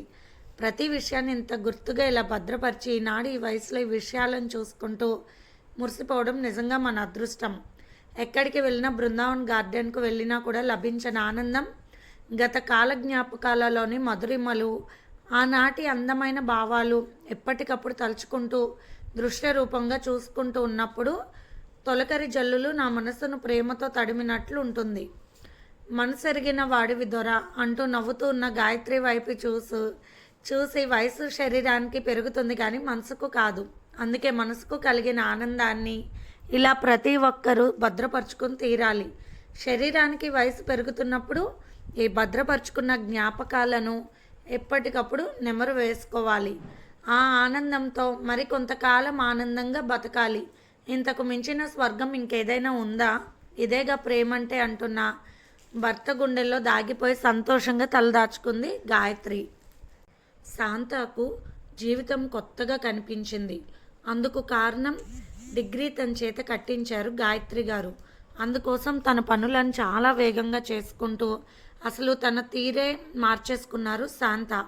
2 గంటలు ముందుగా లేచి ఎవరికి కావాల్సింది వారికి టేబుల్ మీద పెట్టేసి తన పనుల్లో తాను ఉంటున్నారు. జిడ్డు వాడుతున్న ముఖంతో ఎప్పుడూ శ్రద్ధ లేకుండా బొట్టు కూడా దిద్దుకొని శాంత గారిలో చాలా మార్పు వచ్చింది. బీరువాలో ఉన్న చీరలన్నీ ఎందుకండి ఇలాంటివి కట్టుకుంటారు ఎందుకు? ప్రతిరోజు అందంగా లక్ష్మీదేవిలా తయారైతే ఎంతో బాగుంటారన్న గాయత్రి గారి మాటలు గుర్తొచ్చి బీరువాలో ఉన్న తనకెంతో ఇష్టమైన చీరలు ఒకరోజు కట్టింది మరొక రోజు కట్టకుండా కట్టుకోవడం మొదలుపెట్టారు శాంత గారు. పొడిగట్టి తన జుట్టు చెక్కు తీయడం ఎప్పుడో మర్చిపోయింది పని భారంతో. ముడి వేస్తూ ఉండేది శాంత. జుట్టు చెక్కు తీసి చక్కగా అల్లుకున్నారు శాంత. తనకిష్టమైన గులాబీ పువ్వులు తురుముకున్నారు వాలు జడలో. అత్తగారి వైపు చూస్తున్న రచనకు ఆశ్చర్యము మరికొంత ఈర్ష్య ద్వేషం కలిగాయి. లోకరీతి అంతే, ఆశ్చర్యం లేదు. కుడితిలో పడ్డ ఎలుక అందులో కొట్టుకుంటూ పైకి వస్తూ మళ్ళీ జారిపోయి అందులో పడిపోవడమే చూడాలనుకుంటారు. ఆకాశంలో ఎగురుతున్న పక్షి మధ్యలో ఆగితే వింతగా చూస్తారు. లోకరీతి అది, సమాజం నీతి. అబ్బో మీ అమ్మగారికి ఏమిటి వయసులో సోకులు కావాల్సి వచ్చాయి అంటూ మాట్లాడుతున్న భార్య వైపు అలాగే చూసి తల్లిని గమనించాడు. నిజమే, అమ్మలో ఏదో మార్పు వచ్చింది. ఎప్పుడు కష్టపడుతూ కనిపించేది. ఈ మధ్య తాము లేచేసరికి అన్ని పనులు పూర్తి చేసి ఆమె మాత్రం తన గదిలో తలుపులు వేసుకుని ఉంటున్నారు. ఏం చేస్తున్నారో తెలియదు అనుకున్నాడు వెంకట్. పెద్ద కొడుకు పిల్లలు అన్విత, అన్వేష్ వర్క్ చేయలేదు. అన్వేష్ మీద అనిత చెప్పింది వాళ్ళ నానమ్మతో. ఆ విషయం బాబాయ్కి చెప్పమ్మా అని చెప్పారు శాంత. తన పుస్తకం తీసి రాసుకుంటూ బాబాయ్ని అడిగాడు. ఆ మ్యాథ్స్ తెలియక అన్వేష్ అడిగితే వాళ్ళ బాబాయ్ చెప్పబోతుంటే, ఇక పని లేదా, ట్యూషన్ మాస్టర్గా మారిపోయారా, ముందు రెడీ అవ్వండి అంటూ గట్టిగా మాట్లాడుతున్న రచన మాటలు విన్న శాంత గారు, ఇలా రా ఒకసారి అన్వేష్ అంటూ పిలిచారు శాంత. ఆమె గొంతు కాస్త తీవ్రంగానే అనిపించింది. లోపలున్న చిన్న కొడుకు కోడలికి వినిపించింది. లెక్కలు వాడికి తెలియదు అనుకుంటా, తెలియని వారిని అడక్కండిక అంటూ శైలజ, శ్రీ ఉందా అని అడిగారు శాంత. ఉందక్క అంటూ పంపించింది. లెక్కల్లో ఏదో డౌట్ అట శ్రీ, కాస్త చెప్పమ్మా తమ్ముడికి, చదువు అంటే సరస్వతీదేవి కదూ, నాకు నీలో ఆ సరస్వతి రూపం కనిపిస్తుంది అని నవ్వుతూ కొడుకు కోడల వైపు కాస్త కోపంగా చూస్తూ ఉన్నారు శాంత. శ్రీ ముచ్చటగా 2 నిమిషాల్లో లెక్కలు చెప్పి వెళ్ళిపోయింది. ఇదివరకు అలా తమ పట్టించుకోకుండా ఉంటే అలాగే బాధపడి మెదలకుండా ఉండేవారు అత్తయ్య గారు. ఏమిటి మధ్యన కొత్తగా ఉన్నారు అనుకుంది రచన. తమ మూర్ఖత్వంతో కొన్ని పనులు జరగకపోతే ఆనందించేవారిని ఆనంద పెట్టకూడదు. ఆ మంచి పనులు జరిగేలా శ్రద్ధ తీసుకోవాలి. ఇంటి సభ్యుల్లో ఎవరో ఒకరు అప్పుడు బుద్ధి వస్తుంది అలాంటి వాళ్ళకు. కాంతారావు గారు వచ్చి కాఫీ అన్నారు. ప్లాస్కోలో పోసి పెట్టాను, మీకు అక్కడ వేడి నీళ్ళు అన్నీ రెడీగా ఉన్నాయి, మీ బట్టలు కూడా అక్కడే పెట్టాను చూసుకోండి అని చెప్పి తన రూమ్లోకి వెళ్ళి తలుపు వేసుకుంది శాంత. వరాలు ఆశ్చర్యంగా చూస్తుంది, కానీ చాలా ఆనందపడిపోయింది. సంతోషంతో ఇల్లంతా చక్కగా శుభ్రం చేసి, అమ్మగారు మీరు అలాగే ఉండండి, కుర్చీలో కూర్చుని పుస్తకంలో రాసుకుంటుంటే ఎంతో ముచ్చటగా ఉన్నారంటూ నవ్వేసింది వరాలు. ఏముంది, ఏ రామకోటి లేకపోతే శివకోటి మొదలు పెట్టి ఉంటారంటూ వెటకారంగా నవ్వుతూ ఆఫీస్కి రెడీ అవుతూ ఉన్నది రచన. ఎక్కడికక్కడ ప్రతి వస్తువు రెడీగా ఉండడంతో భార్యను పదే పదే పిలుస్తూ విసుక్కునే కాంతారావు గారు విచిత్రంగా అనుకుని అడిగినప్పుడు ఇస్తుంది, మధ్యన ముందే అన్నీ రెడీగా పెడుతుంది, ముచ్చటగా వాల్జాడు వేసుకుంటుంది, బాగుంది, ఎప్పుడు జిడ్డు ముఖంతో ముడి వేసుకుంటూ ఉండేది. మరి కాస్త 10 ఏళ్ళు పెరిగినట్టు చూడటానికి చూడాలనిపించేది కాదు. నిజమే, ఏ వయసులో అయినా భార్యను అందంగా చూడాలని, భర్తను అందంగా చూడాలని ప్రతి భార్య భర్తలు అనుకుంటారు. శాంత గారు రాసుకుంటున్న గదిలో కర్టెన్ తీసి భార్య వైపు చూశారు కాంతారావు గారు. చాలా ముచ్చటగా ఉంది, చిన్నపిల్లలా ఉంది, చదువుకుంటుంది, రాసుకుంటుంది. రామకోటి కాబోలు అనుకుని వెళ్ళిపోయారు కాంతారావు. తను చదువుకునే పుస్తకాలు ర్యాక్లో పెట్టి తాళాలు వేస్తుంది ఎప్పటికప్పుడు శాంత. వంటింట్లోకి వెళ్ళి తలనొప్పిగా ఉందని కాఫీ కలుపుకోవడానికి వెళ్ళిన కోడలు ఎక్కడికక్కడే మూతలు కూడా లేకుండా అక్కడే పారేసి హాల్లో కూర్చుని కాఫీ తాగుతుంది. వంటింట్లోకి వెళ్ళింది శాంత గారు. కాఫీ చాలా ఖరీదు కదూ రచన, ఇలా మూత తీసి పెడితే ఎలా గడ్డు కట్టుపోతుంది, ఆ విషయం కూడా మీకు తెలియపోతే ఎలా, మన అనిత అన్నీ ఎక్కడ పెడుతుంది నీట్గా అన్నారు శాంత.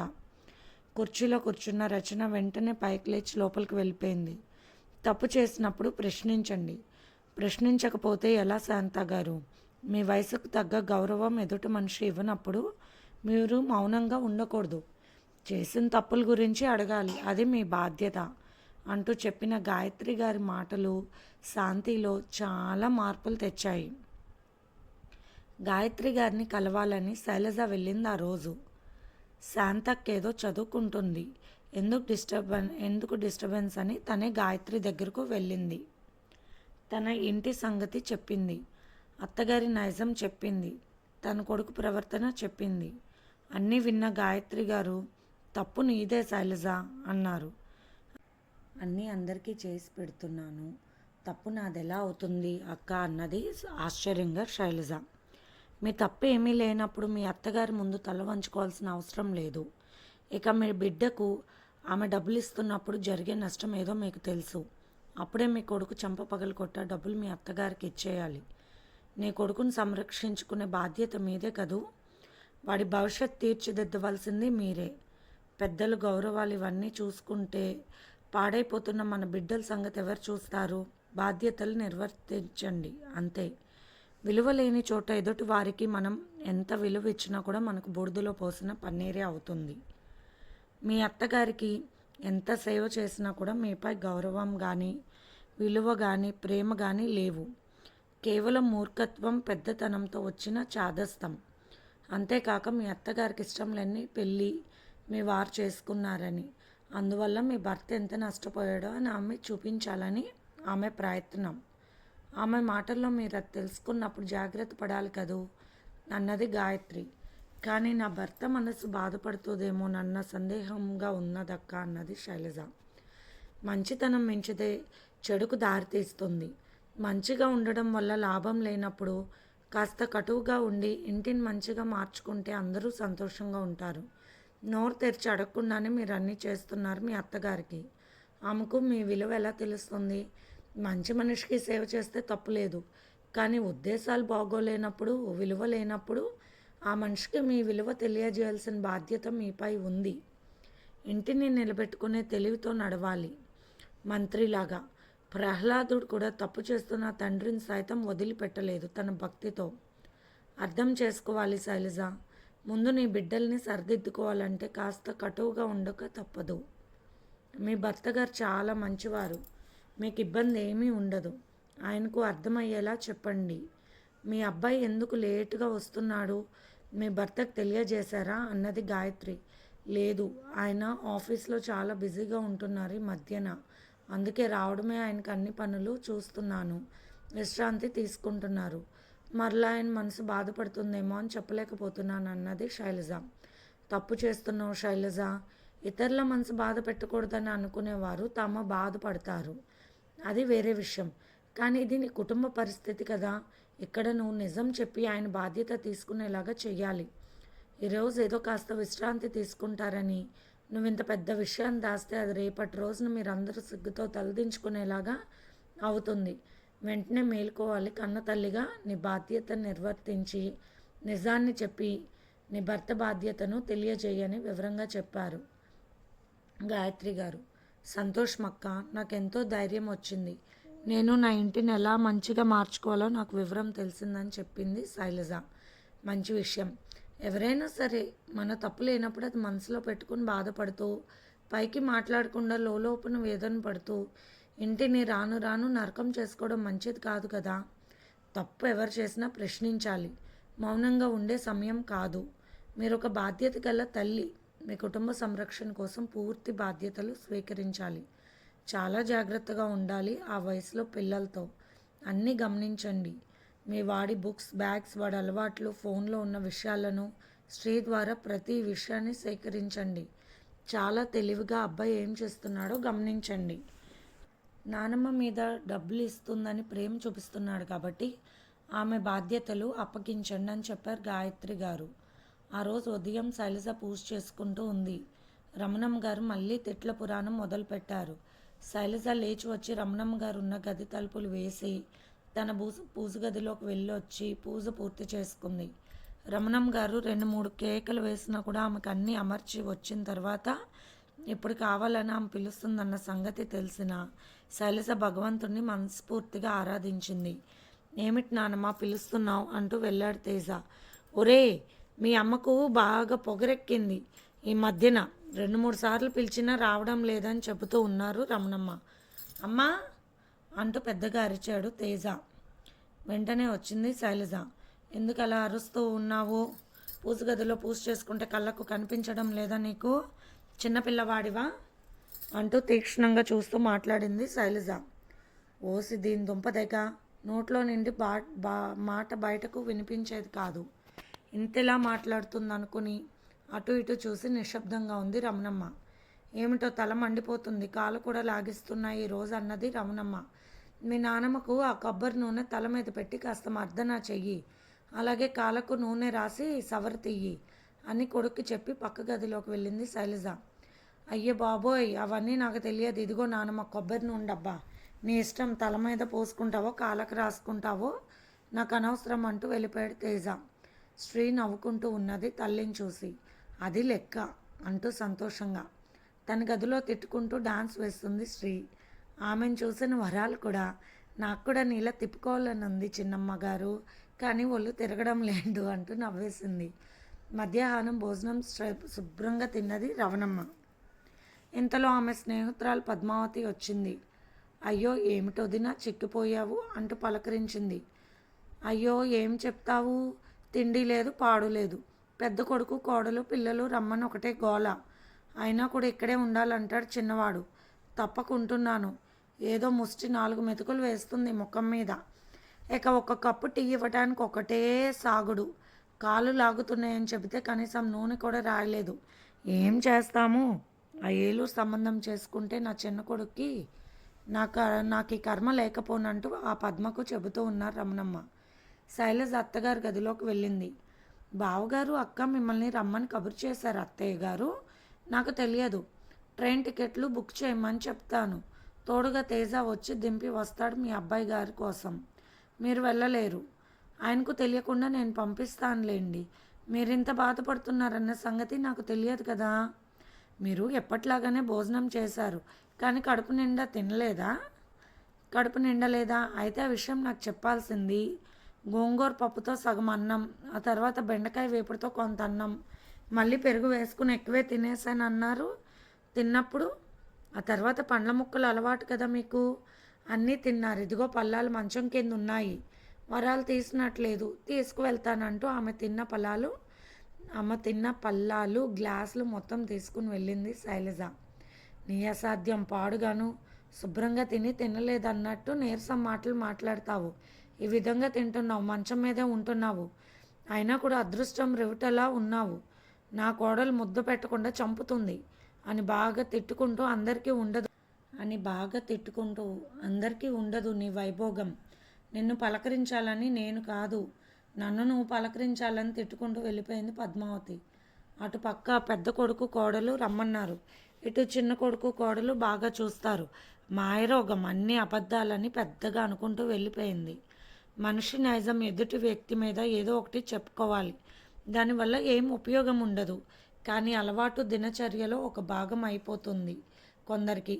ఇంట్లో ఏదో చాలా మార్పు వచ్చింది. శ్రీధర్తో మాట్లాడే రోజు శైలజ మరీ ఇబ్బంది పెడుతుందని చెప్పాలి. అప్పుడు కానీ బుద్ధి చెప్తాడు అనుకుంది రవణమ్మ. శ్రీధర్కి ఫోన్ చేసి తమ కొడుకు గురించి అన్ని విషయాలు చెప్పేసింది శైలజ.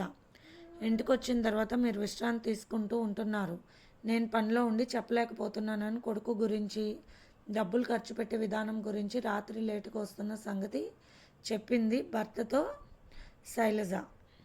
శ్రీధర్ ఈ వయసులో తేజ ఎలా తయారయ్యాడు అనుకుని అలాగే చూస్తున్నారు బాధగా. తేజ తన ఫ్రెండ్స్తో ఒక దాబా ముందు చేస్తున్న గోలను గమనిస్తూ ఉన్నాడు.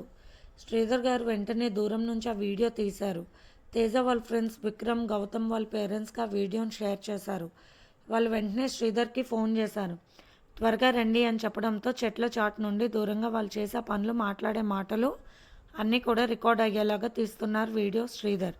ఇంతలో గౌతమ్ వాళ్ళ ఫాదర్ కోపంతో ఊగిపోతూ, రోజు చేసే పనులు ఇవే, నా వెధవ చదువుకుంటున్నానని అన్ని అబద్ధాలు చెప్తావు, బుద్ధి లేదు, ఎంత ఉన్నారా మీరు, అప్పుడే మీకు ఇలాంటి వేషాలు కావాల్సి వచ్చాయా, పదండి నేనే పోలీసులకు పట్టిస్తానంటూ తిడుతూ గౌతమ్ని కోపంతో 2 చెంపలు పగలకొట్టి అక్కడి నుంచి తీసుకువెళ్ళారు.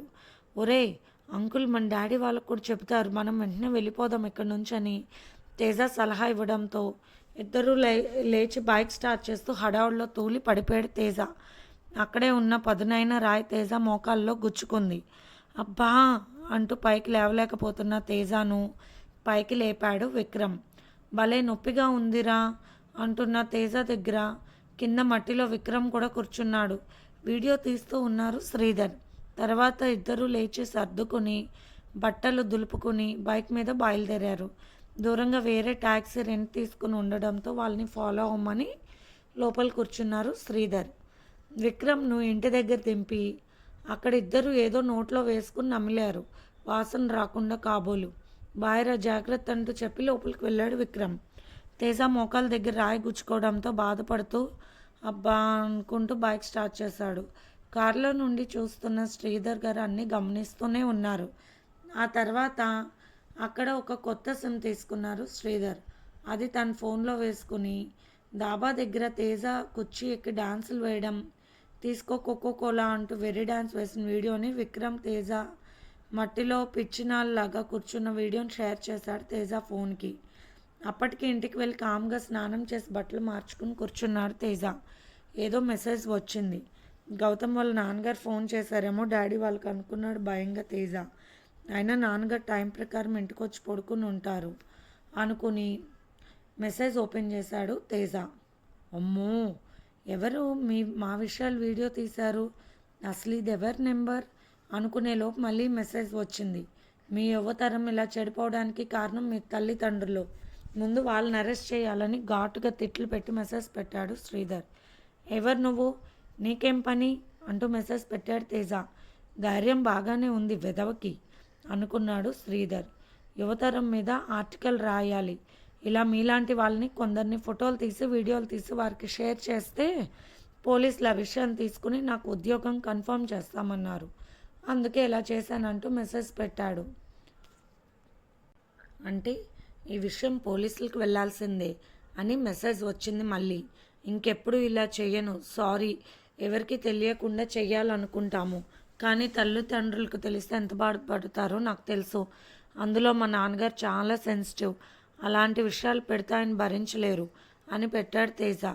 సరే, మొదటి తప్పు కింద తీసుకుంటాను, ఇంకెప్పుడైనా ఇలా చేస్తే నా ఉద్యోగం కోసమైనా సరే మిమ్మల్ని తప్పకుండా అరెస్ట్ చేస్తానని మెసేజ్ పెట్టాడు.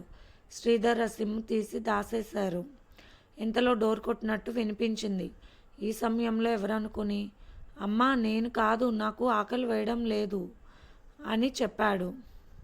తలుపు తీ అన్నారు శ్రీధర్ గారు. అంతే భయపడిపోతూ తలుపు తీశాడు తేజ. ఏంటి నాన్నగారు ఇప్పుడే వచ్చాను అన్నాడు తేజ కంగారుగా. ఏంటి అలా ఉంది ముఖం అన్నారు శ్రీధర్ గారు. అది కాదు డాడీ, వర్క్ ఎక్కువయ్యేసరికి నిద్ర వస్తున్నట్టుంది అన్నాడు భయంగా తేజ. చూడు తేజ, ఇటువంటి వయసులో అన్నీ ఆకర్షణగా కనిపిస్తాయి, కానీ లైఫ్లో ముందుకు వెళ్ళలేరు అంటూ అక్కడే కూర్చున్నారు శ్రీధర్. నేను చెప్పేది శ్రద్ధగా విను తేజ. నానమ్మకు 2 కొడుకులు, అయినా కూడా నాకు ఉద్యోగం ఏమీ లేకుండా నేను బయటకు రావాల్సి వచ్చింది. అందుకు కారణం మీ అమ్మను నేను పెళ్లి చేసుకోవడం మా అమ్మకి ఇష్టం లేదు. ఆమెకు భారీ కట్నాలు తీసుకుని వేరే అమ్మాయిని కోడలుగా చేసుకోవాలని ఉండేది, కానీ నాకు డబ్బు పట్ల అంత ఇంట్రెస్ట్ ఉండదు. ఒక అమ్మాయిని పెళ్లి చేసుకుని నా స్టేటస్ పెంచుకోవాలనే అంత స్వార్థం, అజ్ఞానం నాలో లేదు. నా శక్తి కొలది మాత్రమే నేను బ్రతకాలి, కష్టపడాలి అనుకున్నాను. అందుకే ఉమ్మడిగా ఉన్న ఆస్తిలోనూ చిల్లిగవ్వ ఆశించలేదు. నాకు నచ్చిన అమ్మాయిని పెళ్లి చేసుకున్నాను. ఎందుకో తెలుసా, మీ అమ్మ మనసు మంచిది. దూర బంధువులైన మీ అమ్మను అప్పుడప్పుడు గమనించేవాడిని. ఏ స్వార్థం లేకుండా ఆమె కొన్ని పనులు చేయడం కల్లారా చూశాను. నాకు తగ్గ అమ్మాయి అనిపించింది. కలిమి లేదు కానీ స్వచ్ఛమైన చెలిమి చేసే గుణం మీ అమ్మలో ఉంది. నా జీవితం ఆనందంగా ఉంటుందనుకున్నాను. అందుకే ఆస్తితో కోట్ల డబ్బుతో వచ్చే అమ్మాయిని కాదనుకుని మీ అమ్మని చేసుకున్నాను. మేము పెళ్లి చేసుకున్నాక ఎన్నో బాధలు పడ్డాము. ఒక్కసారి మంచినీళ్ళు తాగి పడుకునే వాళ్ళం. నాకు ఉద్యోగం వచ్చే వరకు కూడా మీ అమ్మ కూడా ఫ్యాన్సీ షాప్లో ప్యాకెట్లు తయారు చేయడానికి వెళ్ళేది పాపం. ఆ విషయం నాకు చెప్పేది కాదు. ఎవరో వాళ్ళ అమ్మ వాళ్ళు డబ్బులు ఇచ్చారు అన్నట్టుగా వంట చేస్తూ ఉండేది సమయానికి. నాకు ఉద్యోగం వచ్చింది. ఆ తర్వాత మీ నాన్నమ్మను నా దగ్గర ఉంచేశారు. మీ నాన్నమ్మ ఆస్తిలో చిల్లి గవ్వ కూడా మనకు ఇవ్వలేదు. అయినా కూడా మీ అమ్మ అడగలేదు, నేను అడగలేదు. ఎందుకంటే స్వశక్తి మీద నిలబడాలన్నది ఒక సంకల్పం. మా ఇద్దరికీ ఉంది అది. స్వార్థం తెలియదు, మా సుఖం మేము చూసుకోవాలని ఎప్పుడూ అనుకోలేదు. అందుకే ఏ వ్యసనాలు లేవు. తక్కువ జీతం ఉన్నప్పుడు కూడా నిన్ను శ్రీని చక్కగా చదివించాలనుకున్నాను. అందుకే ఉదయాన్నే 6 గంటలకే వెళ్ళిపోతాను. వేరే కంపెనీ వాళ్ళకి 3 గంటలు వర్క్ చేస్తున్నాను. వాళ్ళు మంచి జీతం ఇస్తున్నారు. ఆ తర్వాత నా ఆఫీస్కు నేను వెళ్తాను. ఇదంతా కూడా ఎందుకు? నా పిల్లలు ప్రయోజకులు కావాలన్న బలమైన కోరిక వల్ల నేను ఇప్పుడు కూడా ఇంత కష్టపడుతున్నాను. కాస్త ఇష్టమైన కూల్ డ్రింక్స్ తాగొచ్చు, హాయిగా జల్సాగా హోటల్లో కూడా తినొచ్చు నేను. కానీ అది స్వార్థం అవుతుంది. నా ఒక్కడి సంతోషం నేను కష్టపడ్డానని నేను ఖర్చు చేస్తే నా వాళ్ళ సంగతి ఎవరు చూసుకుంటారు? అటువంటి బాధ్యత ఉండాలి ప్రతి మనిషికి. అది నీ వయసులో నుండి తెలుసుకునే విషయం. మనం ఖర్చు పెట్టే ప్రతి రూపాయి మంచిగా ఖర్చు పెడుతున్నామా లేదా, స్వార్థంగా ఖర్చు పెట్టుకుంటున్నామా అన్న బుద్ధి మనకు ఉండాలి కదా. బయట ప్రపంచంలో అన్నీ ఆకర్షిస్తాయి, కానీ నేను దేనికి లొంగలేదు. ఎందుకో తెలుసా? నా కుటుంబాన్ని నిలుపుకోవాలి, మంచి మనసున్న నా భార్యని ఇబ్బంది పెట్టకూడదు, నా బిడ్డలను గొప్పగా చదివించి ప్రయోజకులుగా చేయాలి, మంచి జ్ఞానం వారు పొందాలి అని ఆశ పెట్టుకున్నాను. అలాగే మీ అక్క చదువుతుంది, నువ్వు కూడా అలాగే మంచిగా చదువుతావు, గొప్పవాడివి అవుతావని అనుకుంటున్నాను. మీరు గొప్ప చదువులు చదివిన తర్వాత మమ్మల్ని ఉద్ధరిస్తారన్న ఆశతో మాత్రం చదివించడం లేదు. కేవలం నా కుటుంబంగా వచ్చిన బిడ్డలు జ్ఞానంతో బాధ్యతగా ఉండి అందరిలో మంచి పేరు తెచ్చుకోవాలన్నది ఆశ. నాగరికత అజ్ఞానంలోకి నడవకుండా ఉంటే అదే 10,000 మాకు అంటున్న తండ్రి మాటలు వింటున్న తేజాకు తెలియకుండా కళ్ళల్లో నీళ్లు వచ్చాయి. ఎంతోమంది అనాథులు ఉన్నారు తేజ, మరెంతోమంది వృద్ధాశ్రమాలలో ఉన్నారు. గుప్పెడు మెతుకుల కోసం వాళ్ళు పడే తిప్పలు చూస్తే ఎంత బాధగా ఉంటుందో. మీ యువతరం చేసే ఖర్చులు అందరివి కలిపితే మన దేశంలో అటువంటి ఆశ్రమాలకు, వృద్ధాశ్రమాలకు, మరెన్నో అనాథ సంస్థలకు భోజన వసతులు, బట్టలు, వసతులు అన్నీ సమకూరుతాయి, ఏ ఒక్కరికి ఇబ్బంది లేకుండా. లోకం తెలియని నిషా వల్ల ఎవరికి లాభం చెప్పండి? ఇప్పుడే గౌతమ్ వాళ్ళ నాన్నగారు ఫోన్ చేశారు. వాళ్ళ అబ్బాయి ఎక్కడో దాబాలో కూర్చుని తాగుతూ ఉన్నాడట. ఆయన చాలా బాధపడిపోయారు. ఎటువంటి బిడ్డలను కన్నప్పుడు ఆత్మహత్య చేసుకోవడం మంచిది అన్నారు ఆయన బాధగా. నేను మందలించాను. మన పిల్లలు కదా, మన సంతోషం వారికి కావాలి. తెలిసి తెలియక ఏదో ఒక చిన్న పొరపాటు చేస్తూ ఉంటారు. మంచిగా చెప్తే వాళ్ళే తెలుసుకుంటారు. తప్పు చేయని వారు ఎవరు చెప్పండి? మా అబ్బాయి గౌతమ్కి మంచి మాటలు చెబుతాడు. నేను మా వాడికి చెబుతాను మంచి చెడ్డ, ఇబ్బంది పడకండి, అందరూ ఆనందంగా ఉండాలి. మరెప్పుడు అలా చేయవద్దని ఫ్రెండ్స్ మాట్లాడుకుంటే వాళ్ళే మారుతారని చెప్పాను. ఆ విషయం గౌతమ్తో మాట్లాడు తేజ నువ్వు అన్నారు శ్రీధర్. తప్పకుండా డాడీ అన్నాడు తేజ. నువ్వు చెప్పు, తల్లిదండ్రులు ఎన్నో కష్టపడి అలా చదివిస్తూ ఉంటే పిల్లలు అలా చేయడం కరెక్టేనంటావా తేజ? గౌతమ్ చేసిన పని అన్నారు శ్రీధర్ తేజ కళ్ళల్లోకి చూస్తూ. తప్పే డాడీ, అలా ఎప్పుడూ చేయకూడదు. ఈ మధ్య కొత్త స్నేహాల వల్ల ఇటువంటి అలవాట్లు వచ్చాయి వాడికి. నేను చెబుతాను వివరంగా అన్నాడు తేజ. చెప్పరా, నేనేదో సలహా ఇచ్చాను కానీ అలాంటి విషయాలు నేనైతే అస్సలు భరించలేను. అన్నిటికన్నా కుటుంబ విలువలు కాపాడుకోవడం గొప్ప విషయం. ఆ విధంగా అలా చేస్తుంటే ఎవరైనా పేపర్ వాళ్ళు చూస్తే, పేపర్లో వస్తే మన విలువ ఎక్కడుంటుంది? అక్క చెల్లెళ్ళు తల్లిదండ్రులతో ఆనందంగా ఉండే వాళ్ళకు భరించలేని బాధ కదూ అన్నాడు శ్రీధర్. అవును డాడీ, మీరు చెప్పింది 100% నిజం అన్నాడు తేజ. పైకి లేచి వాష్రూమ్లోకి వెళ్ళి తన చెంపలను తనే 10 సార్లు వాయించుకున్నాడు తేజ. ముఖం కడుక్కుని వచ్చాడు బయటకు. సరే నాన్న, పడుకో, చదువుకునే పిల్లలకు నిద్ర కూడా ఉండాలి కదా. సరేనా అంటూ కొడుకు తల నిమిరి గొప్పవాడివి కావాలరా నాన్న అని చెప్పి వెళ్ళిపోయారు శ్రీధర్. వెళ్తున్న తండ్రి కళ్ళు తడిగా ఉండడం చూసిన తేజ భరించలేకపోయాడు. గౌతమ్ సంగతికే నాన్నగారు ఇంతలా బాధపడ్డారు. అది నేను కూడా అక్కడే ఉన్నానని తెలిస్తే ఆయన ఇంకా ఏం చేసుకునేవారు. ఇంకెప్పుడు అలా చేయకూడదు అని నిర్ణయించుకున్నాడు తేజ. గాయత్రి, ఆనంద్ గారిద్దరూ ఉదయాన్నే మెడిటేషన్ చేసుకున్న తర్వాత పూజా కార్యక్రమాలు ముగించి తమ తోటలో ఉన్న స్టాండులకు పక్షులు మేత సంచులు పెట్టారు. పక్షులు తాగడానికి నీళ్లు కూడా పెట్టారు. వారి చెట్ల మీదకి ఎన్నో రకరకాల పక్షులు వచ్చి ఉంటున్నాయి. అలా మేత నీళ్లు పెట్టినప్పుడు అవి అక్కడ గూళ్ళు కట్టుకుని నమ్మకంతో గుడ్లు పొదిగి పిల్లల్ని కూడా చేసుకుంటున్నాయి. అవి ఆనందంగా ఉంటాయి. వాటిని చూస్తున్న వారికి మనసు ఆహ్లాదంగా ఉంటుంది. ప్రతిరోజు దినచర్యలో అది ఒక భాగం. అక్కడే ఉన్న పెద్ద ఎక్వేరియంలో చేప పిల్లలకు మేతను వేశారు. ఆనంద్ ఒకవైపు, గాయత్రి ఒకవైపు చెట్లన్నాటికి నీళ్లు పట్టారు. అక్కడక్కడ చెట్లకు చీడ పడితే దానికి తగ్గ మందులు కావాలని చూసుకున్నారు. ఇక్కడ డాబా మీదకు వెళ్ళి భార్యాభర్త ఇద్దరు కూడా కలిసి అక్కడ ప్రత్యేకంగా ఉన్న అలమార తెరిచి వంట వస్తువులను బయట పెట్టుకున్నారు. కాయగూరలతో కిచడీ చేసుకున్నారు. అక్కడ ఏర్పాటు చేసుకున్న కుర్చీలో కూర్చుని హ్యాపీగా వేడివేడిగా టిఫిన్ తింటూ మాటల్లో పడ్డారు. మంచి వయసులో ఉన్నప్పుడే ఇద్దరి పేరు మీద బ్యాంకులో డబ్బులు వేయడంతో నెల డబ్బులు వస్తూ ఉంటాయి. పెన్షన్ డబ్బులు కూడా వస్తూ ఉంటాయి. మధ్యతరగతి కుటుంబం అయినా కూడా ఎంతో తెలివిగా పొదుపు చేసుకుంటూ వయసులో ఉన్నప్పుడు ఆనంద్, గాయత్రి ఇద్దరూ కష్టపడి ప్రతి పైసా శ్రద్ధగా దాచుకోవడం వలన ఈరోజు ఇబ్బంది లేకుండా పోయింది. ఈ వయసులో ఉన్నప్పుడు కూడా నెలకు ఒకసారి చుట్టుపక్కల దగ్గర ప్రదేశాలకు వెళ్ళి చూసొచ్చేవారు పిల్లలతో. అలాగే సంవత్సరానికి ఒకసారి మంచి టూర్ ప్లాన్ చేసేవారు. ఏ వయసులో ముచ్చట ఆ వయసులో ముచ్చట్లను ఏదీ మిస్ కాలేదు వారి కుటుంబం. గాయత్రి గారు కూడా వయసులో ఉన్నప్పుడు టీచర్గా జాబ్ చేస్తూ ఇంటి దగ్గర ఆ కాలంలో వచ్చే ఫ్యాషన్ డ్రెస్లు హోల్సేల్లో క్లాత్ని తీసుకుని మిషన్ కుట్టడం తెలిసి ఇంటి దగ్గర పని లేకున్న అమ్మాయిలను నియమించుకుని వారితో బట్టలు కుట్టించి షాప్స్కు వేసేది బాధ్యతగా. అలా వేరే ఒకరి జీవనోపాధికి కూడా తోడ్పడేవారు. అన్ని విషయాలలో భార్యాభర్తలు ఇద్దరూ సమానంగా కష్టపడేవారు. అందువల్ల తెలిసేది కాదు, ఏదైనా ఇష్టంతో చేస్తే కష్టం అనిపించదు.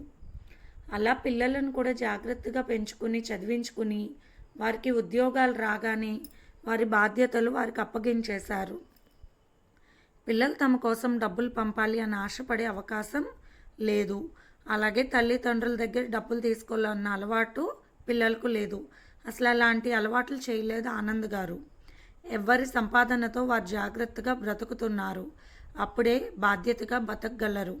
జాగ్రత్తగా అనే దానికంటే స్వశక్తితో ఆనందంగా బతుకుతున్నారు. స్వార్థ సంపాదనతో పిల్లలను గొప్ప గొప్ప వాళ్ళను చేసి తమను ఒక వయసు దాటాక వారే చూడాలన్న భావాలు ఆనంద్ గారు గాయత్రిలో లేవు.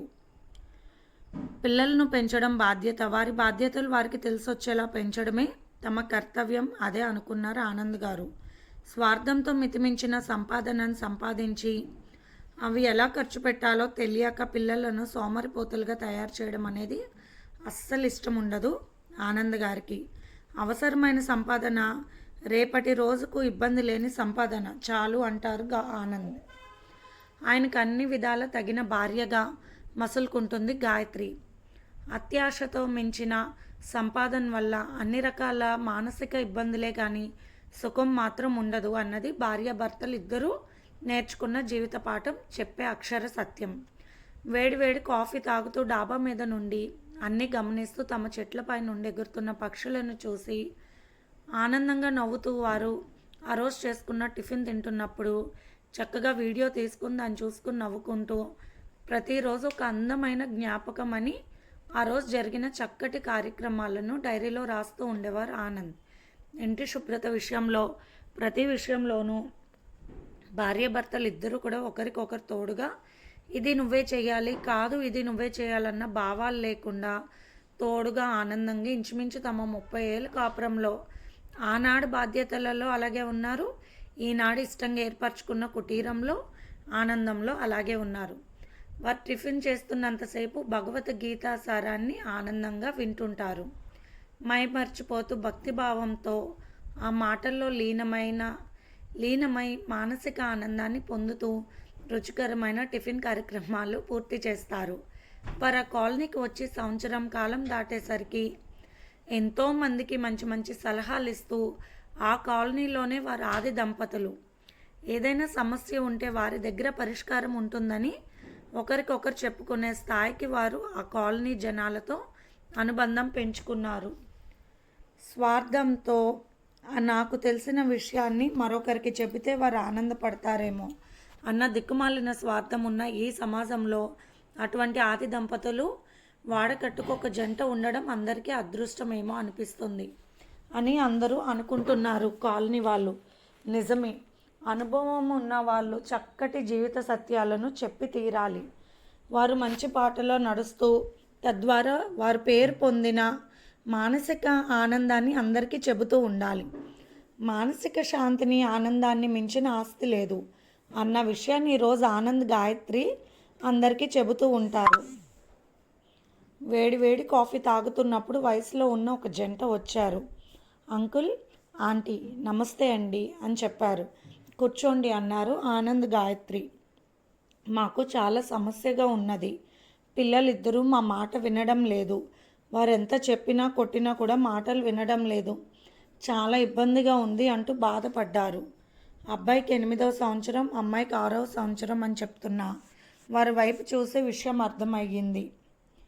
ఆనంద్ గారికి, గాయత్రి గారికి. మీరు ఎక్కడ ఉంటున్నారు, మీ పెద్దవాళ్ళు ఎక్కడ ఉంటారు అన్నారు ఆనంద్ గారు. ఇక్కడే అంకుల్, నాన్నగారు వాళ్ళ ఇంట్లోనే ఉంటాము. నాన్నగారు అమ్మ కింద ఉంటారు, మేము పైన ఉంటామని చెప్పారు. ఇల్లు చిన్నదా ఏమిటి అన్నారు ఆనంద్ గారు నవ్వుతూ.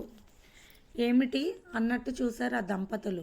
అది కాదు, పైన పోర్షన్ అద్దెకిచ్చుకుంటే డబ్బులు వస్తాయి కదా అన్నారు నవ్వుతూ ఆనంద్. కింద డబుల్ బెడ్రూమ్ ఉంది, పైన డబుల్ బెడ్రూమ్ సార్. పెద్దవాళ్ళ అలవాట్లు చూసి పిల్లలు పాడైపోతున్నారని మేము పైన ఉంటున్నాము అన్నాడు అబ్బాయి. ఓహో, మీరు సుగుణమ్మ గారి తాలూకనా అన్నారు గాయత్రి. అవును ఆంటీ గారు అన్నది ఆ అమ్మాయి. నిన్న సుగుణమ్మ గారు వచ్చి చెప్పిన విషయాలు తెలుసు ఆనంద్ గారికి, గాయత్రి గారికి. బాబు చిన్నపిల్లలు మాతో ఉంటే మాకు అలవాట్లు అయిపోతారేమో అన్న భయం కోడలికి ఉంది. మా అలవాట్లు మంచివే, మరెందుకు నచ్చలేదో వారికి తెలియదు. మా పిల్లల్ని ఇంకా ఎంతోమంది మా బంధువుల పిల్లలను భయభక్తులు చెప్పి పెంచేవాళ్ళం మేము. అందరితో మంచి అనిపించుకున్నాము. కొడుకు విషయంలో వాళ్ళ పిల్లలను సరిగ్గా చూడడం లేదని, మా వల్ల వాళ్ళు చెడు అలవాట్లు నేర్చుకుంటున్నారని కోడలు చెప్పడంతో మా వాడు కూడా ఒక రకంగా ఉంటే వాళ్ళ ఇష్టానికి పైన వేరే కాపురం పెట్టించాము. మేము జాగ్రత్తగా పెంచబట్టే కదా మా కొడుకు అంత ఉద్యోగస్తుడని ఏరుకోరి వాళ్ళ అమ్మ నాన్న ఇవ్వడంతోనే మా ఇంటికి వచ్చింది కోడలు. మరి అది కూడా మర్చిపోయారు మా పిల్లలు. అలా పెట్టడం వల్ల మాకు ఇబ్బంది లేదు, పైనే ఉంటారు, రోజు చూసుకోవచ్చు పిల్లల్ని అనుకున్నాము. కానీ వంట కార్యక్రమాలన్నీ కూడా కింద అయిపోవాలి, కేవలం పడుకోవడానికి మాత్రమే పైకి వెళ్ళేవారు. ఎక్కడివక్కడే పడేసి శుభ్రం చేయకుండా వెళ్ళిపోతుంది.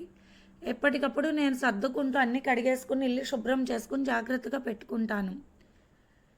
ఇక పిల్లలు కిందకు వచ్చి చాలా గందరగోళం చేసేస్తున్నారు, అల్లరి చేసేస్తున్నారు. ఎంత ఖరీదైన వస్తువైనా భయం లేకుండా పగలు కొడుతున్నారు. ఇల్లుని ఒక రణరంగంగా మారుస్తూ ఉంటారు. కనీసం నా కొడుకు కోడలు ఏమీ మాట్లాడరు. ఆశ్చర్యం, ఇంట్లో ప్రతి వస్తువు కూడా వారిదే కదా. అలా ఆ వయసులో మేము అత్తమామలతో కలిసి ఉంటూ మట్టిల్లు జాగ్రత్త పెట్టుకున్నాము, పెంకుటిల్లు జాగ్రత్తగా చూసుకున్నాము. ఈరోజు ఇలా ఉన్నాము. ప్రతి పనిని ప్రేమతో చేశాము. అందుకే ఏ వస్తువు పాడవుతున్నా బాధగా అనిపిస్తుంది. పిల్లలు పాడైపోతున్నారన్న బాధ నాకు ఉంది. ఈరోజు మేము ఎలాగోలా అన్నీ జాగ్రత్త చేసుకుంటాము, కానీ అసలు పిల్లలకు మంచి మనస్తత్వం రాదు. రేపటి రోజులు ఎలా ఉంటాయి, బాధగా అనిపిస్తుంది. అదే పైన నీట్గా అద్దంలో పెట్టుకుంటుంది. ఆమె పుట్టుటి నుండి తెచ్చిన ప్రతి వస్తువును జాగ్రత్తగా కాపాడుకుంటుంది. ఆ బుద్ధికి నా కొడుక్కి లేదు. మరి పిల్లలు పైన అస్సలు ఏ వస్తువుని కదపరు. కింద ఇల్లు కూడా వాళ్ళదే కదూ. ఎందుకు పిల్లలు మనస్తత్వాలను చేతిలోరా చెడగొట్టుకుంటున్నారన్న భయం బాబు అని చెబుతున్న సుగుణమ్మ గారి మాటలకు చాలా వరకు ఇలాగే ఉంటున్నారు సుగుణమ్మ గారు. ఏ వస్తువు పట్ల దేని పట్ల విలువ లేకుండా, ప్రేమ లేకుండా ఉంటున్నారు. అలా ఉంటే తర్వాత కుటుంబ వ్యక్తులపై కూడా నిర్లక్ష్యం వచ్చేస్తుంది. పిల్లలు పెరిగేసరికి పిల్లలు ఏదైనా తల్లిదండ్రులను చూసి నేర్చుకుంటారు. కింద ఒక పనికిరాని ఇల్లుగా భావించి పైకి వెళ్ళినట్లు పిల్లలు భావిస్తున్నారు.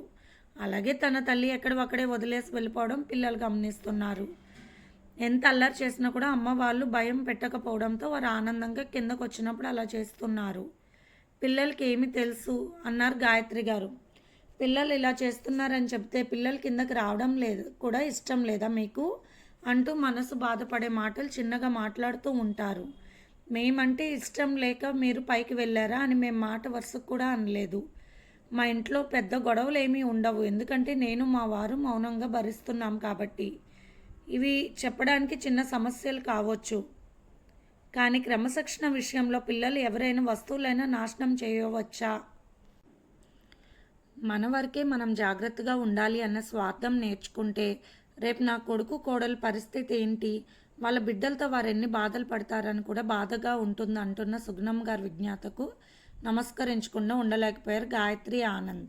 ఇది తప్పు చేసినప్పుడు తప్పకుండా మీరు అడిగి తీరాలి.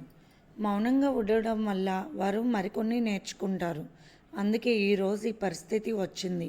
అడిగితే వారే నిర్ణయించుకుంటారు ఎలా బ్రతకాలన్నది. వారు ఆనందంగా ఉండటమే కదా మీకు కావాల్సినది. మీ తలపై ఉండి ఇబ్బంది పెట్టేదానికంటే ఇంకాస్త దూరంగా వెళ్ళి వారిని వారు తెలుసుకోవడం మంచిది కదూ అన్నారు ఆనంద్ గారు. మీ కోడలు ఎవరితో స్నేహంగా ఉంటారు అన్నారు. పక్కన వనజాతో బాగా స్నేహంగా ఉంటుంది బాబు. కానీ ఆ వనజ చాలా మంచి అమ్మాయి, మంచి చెబుతూ ఉంటుంది. అయినా వినిపించుకోదు మా కోడలు అన్నది సుగుణమ్మ. పిల్లల్ని చాలా తెలివిగా పెంచే విధానాలు మేము చెబుతున్నాం అన్నట్టుగా వనజాతో చెప్పించండి మీ కోడలికి. ఆమె ఇక్కడికి వచ్చినప్పుడు అప్పుడు చూస్తామన్నారు గాయత్రి గారు. ఇప్పుడు అలా వచ్చారు సుగుణమ్మ గారు కోడలు కొడుకు. పిల్లలు అల్లరి అంటే ఎలా చేస్తున్నారు అని అడిగారు ఆనంద్. అన్ని వస్తువులు విసిరి కొట్టడం, ప్రతి పని మీద నిర్లక్ష్యం. నిన్న పలక కూడా పగలగొట్టుకున్నారు. స్కూల్ పుస్తకాలు కూడా జాగ్రత్త లేకుండా చింపేస్తున్నారు. ఎంత చెప్పినా వినడం లేదు. ప్రతిరోజు ఏదో ఒకటి ఇలా జరుగుతుందని చెప్పింది ఆ అమ్మాయి. గాయత్రి గారు మాట్లాడుతూ, ఇలాంటి లక్షణాలు ఏవైనా కూడా తల్లిదండ్రులను చూసి నేర్చుకుంటారు పిల్లలు. మన వరకే శుభ్రంగా ఉండాలి, మన గది బాగుండాలి అనుకుంటారు కొంతమంది. బయట ఇంటిని పట్టించుకోరు. ఆ విషయాన్ని పిల్లలు చూస్తారు. ఎక్కడైతే అల్లరి చేస్తే అమ్మ ఊరుకుంటుందో అని అక్కడ అల్లరి చేయడం మొదలు పెడతారు ముందు. ఆ తర్వాత వారికి అది అలవాటుగా మారుతుంది. అప్పుడు వారు తమ వస్తువులను కూడా పాడు చేసుకుంటారు. వారికి వివరం తెలియదు. వస్తువులు చెడగొడుతూ ఆనందంగా ఉండడం అలవాటు చేసుకుంటారు. అలాంటి ఆటకు అలవాటు పడ్డ పిల్లలు ఇలా తయారవుతారు. పిల్లలు ఎక్కడికి వెళ్ళినా, బయట వాళ్ళ ఇంటికి వెళ్ళినా, మన ఇంట్లో అయినా కూడా ఒకటే బుద్ధులు నేర్పాలి. అక్కడ ఏదైనా చేసినా పర్వాలేదు అన్నట్లు మనకు గిట్టని చోట పిల్లలు అన్నీ పాడు చేస్తుంటే మనం అదొక రకమైన వింత ఆనందంగా నవ్వుకుంటూ ఉంటే స్వార్థంగా అది వారు గమనిస్తారు. అది చాలా బ్యాడ్ హ్యాబిట్. వస్తువుని పాడు చేయడం, ఏ వస్తువైనా నాశనం చేయడం నేర్చుకుంటారు పిల్లలు తద్వారా. అందువల్ల ఎంతో నష్టపోతారు. మీరు పిల్లలు పెరిగే కొద్దీ ఒక్కోసారి మన ఆస్తులన్నీ హరించుకుపోతాయి వారు చేసే వినాశనాల వల్ల.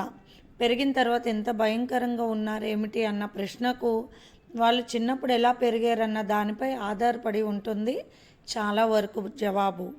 ముఖ్యంగా పిల్లలకు మంచి చెడ్డ కరెక్ట్గా నేర్పించాలంటే ముందు మనం ఎక్కడ తీసిన వస్తువులు అక్కడ పెట్టడం, జాగ్రత్త, క్రమశిక్షణ, శుభ్రత, మంచితనం నేర్పాలి పిల్లలకు. మనం తింటూ ఇంట్లో ఉన్న పెద్దవాళ్ళకు పిల్లలతో ఇప్పించే అలవాట్లు చేయాలి. స్వార్థ లక్షణాలు అనేవి నేర్పకూడదు పిల్లలకు. మీరు మీ అత్తగారు వాళ్ళు ఒకే చోట ఉంటారు కదూ అన్నారు గాయత్రి గారు. వంట అన్నీ కలిసే ఉంటాము, పిల్లలతో ఇబ్బంది ఉంటుంది అత్తయ్య వాళ్ళకు అని పైన ఉంటున్నామని చెప్పింది ఆ అమ్మాయి. పెద్దలను అవకాశం ఉండి కూడా మనం విడదీసినట్టు చేస్తే మన పిల్లలు కూడా అదే నేర్చుకుంటారు. చెప్పాలంటే ఒక్క పిల్లలు బయట వాళ్ళ దగ్గర భయంకరమైన అల్లరి చేస్తూ తల్లిదండ్రుల దగ్గర భయభక్తులు ఉన్నట్లు నటిస్తారు. అబద్ధాలు ఆడడం నేర్చుకుంటారు తల్లిదండ్రులను చూసి. కానీ పెరిగే కొద్దీ ఆ నటన నిజం చేసేస్తారు. తల్లిదండ్రులను కూడా ఇబ్బంది పెడతారు. మరి వాళ్ళు ఇబ్బంది పెట్టడానికి బయట వాళ్ళు ఒప్పుకోరు కదూ పెరిగాక. ఇది గ్రహించక చాలామంది ఇలాంటి అలవాట్లు తామే చేస్తారు. తద్వారా పిల్లలు పెరిగాక వారే నానా నరకం పడతారు.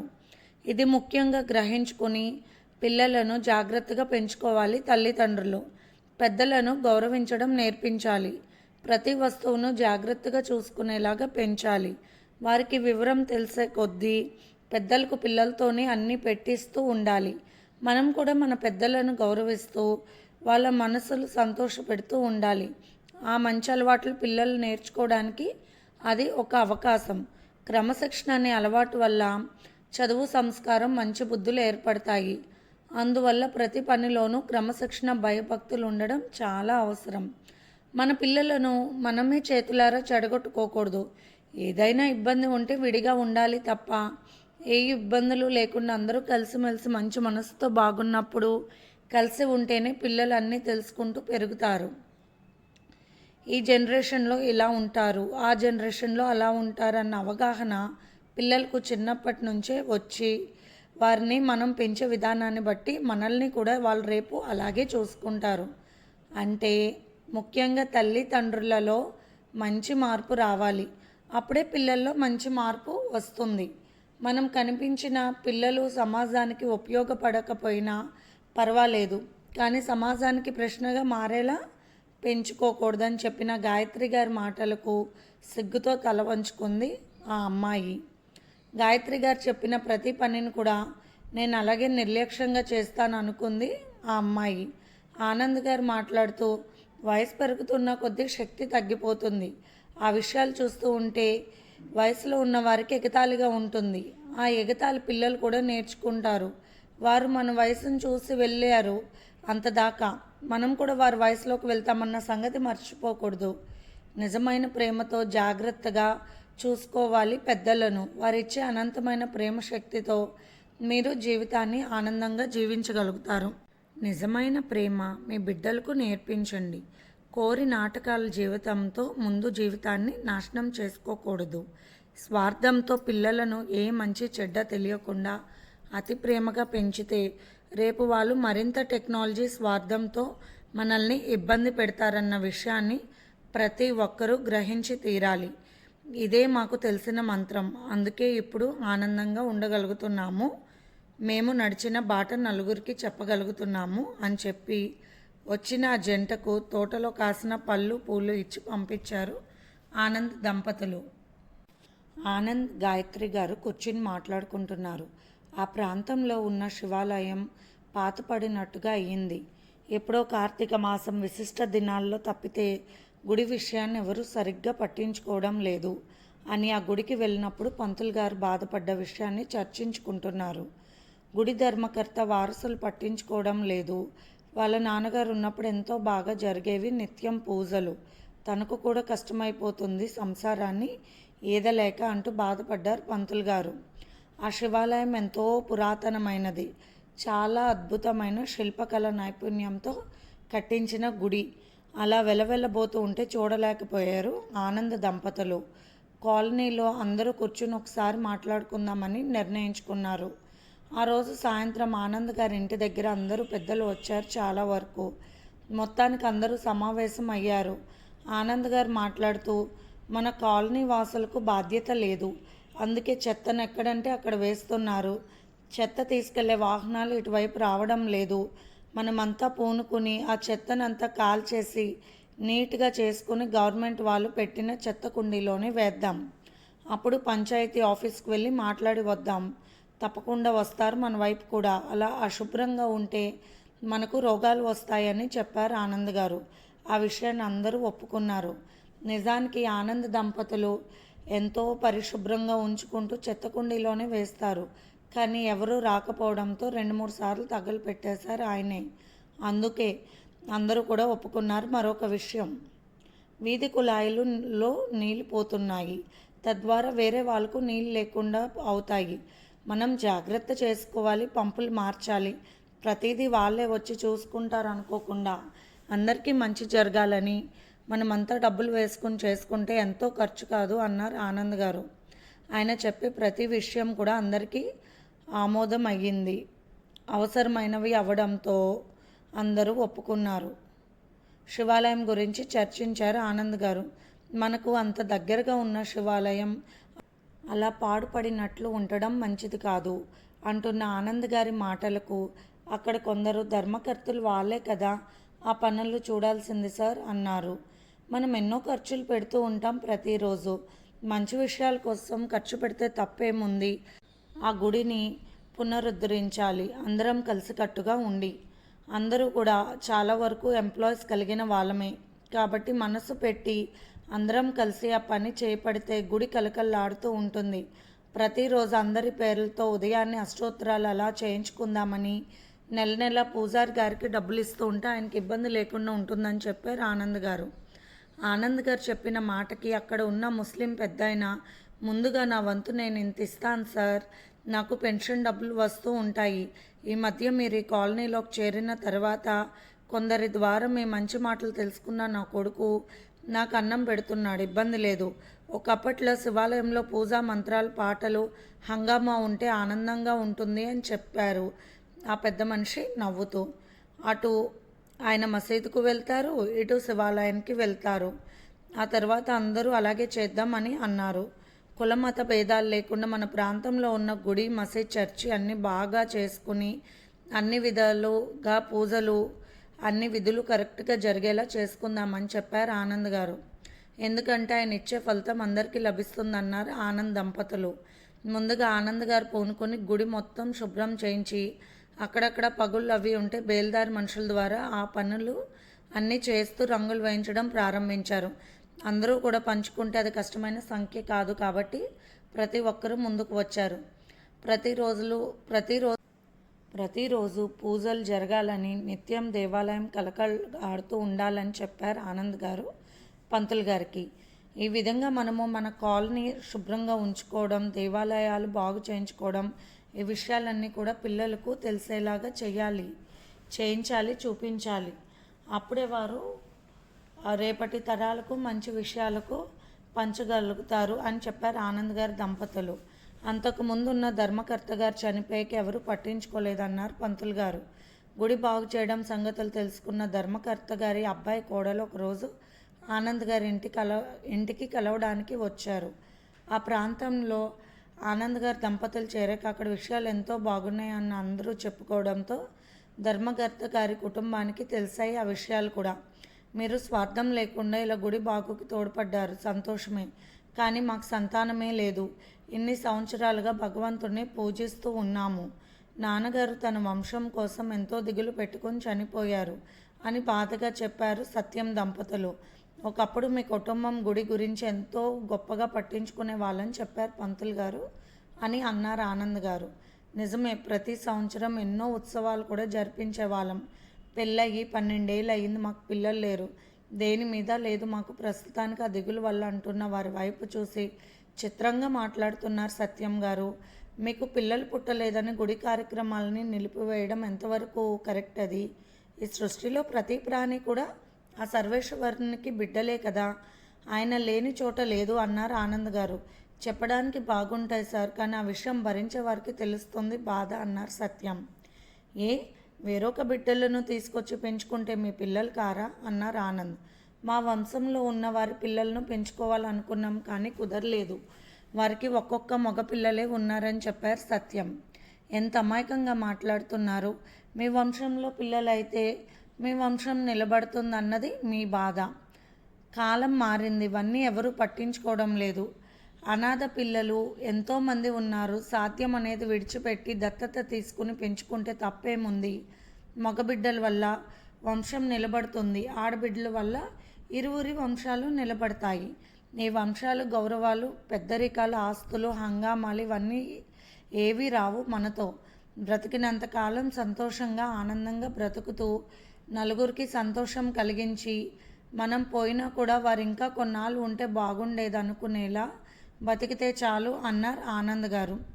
ఎవరికైనా చెప్పాలంటే ఇటువంటి విషయాలు సులభంగానే ఉంటాయి సార్, నిజంగా భరించాలంటే అంటున్న సత్యం మాటలకు లోపలికి వెళ్ళి ఆనంద్ గారు ఒక ఫైల్ తీసుకొచ్చి ఇచ్చారు.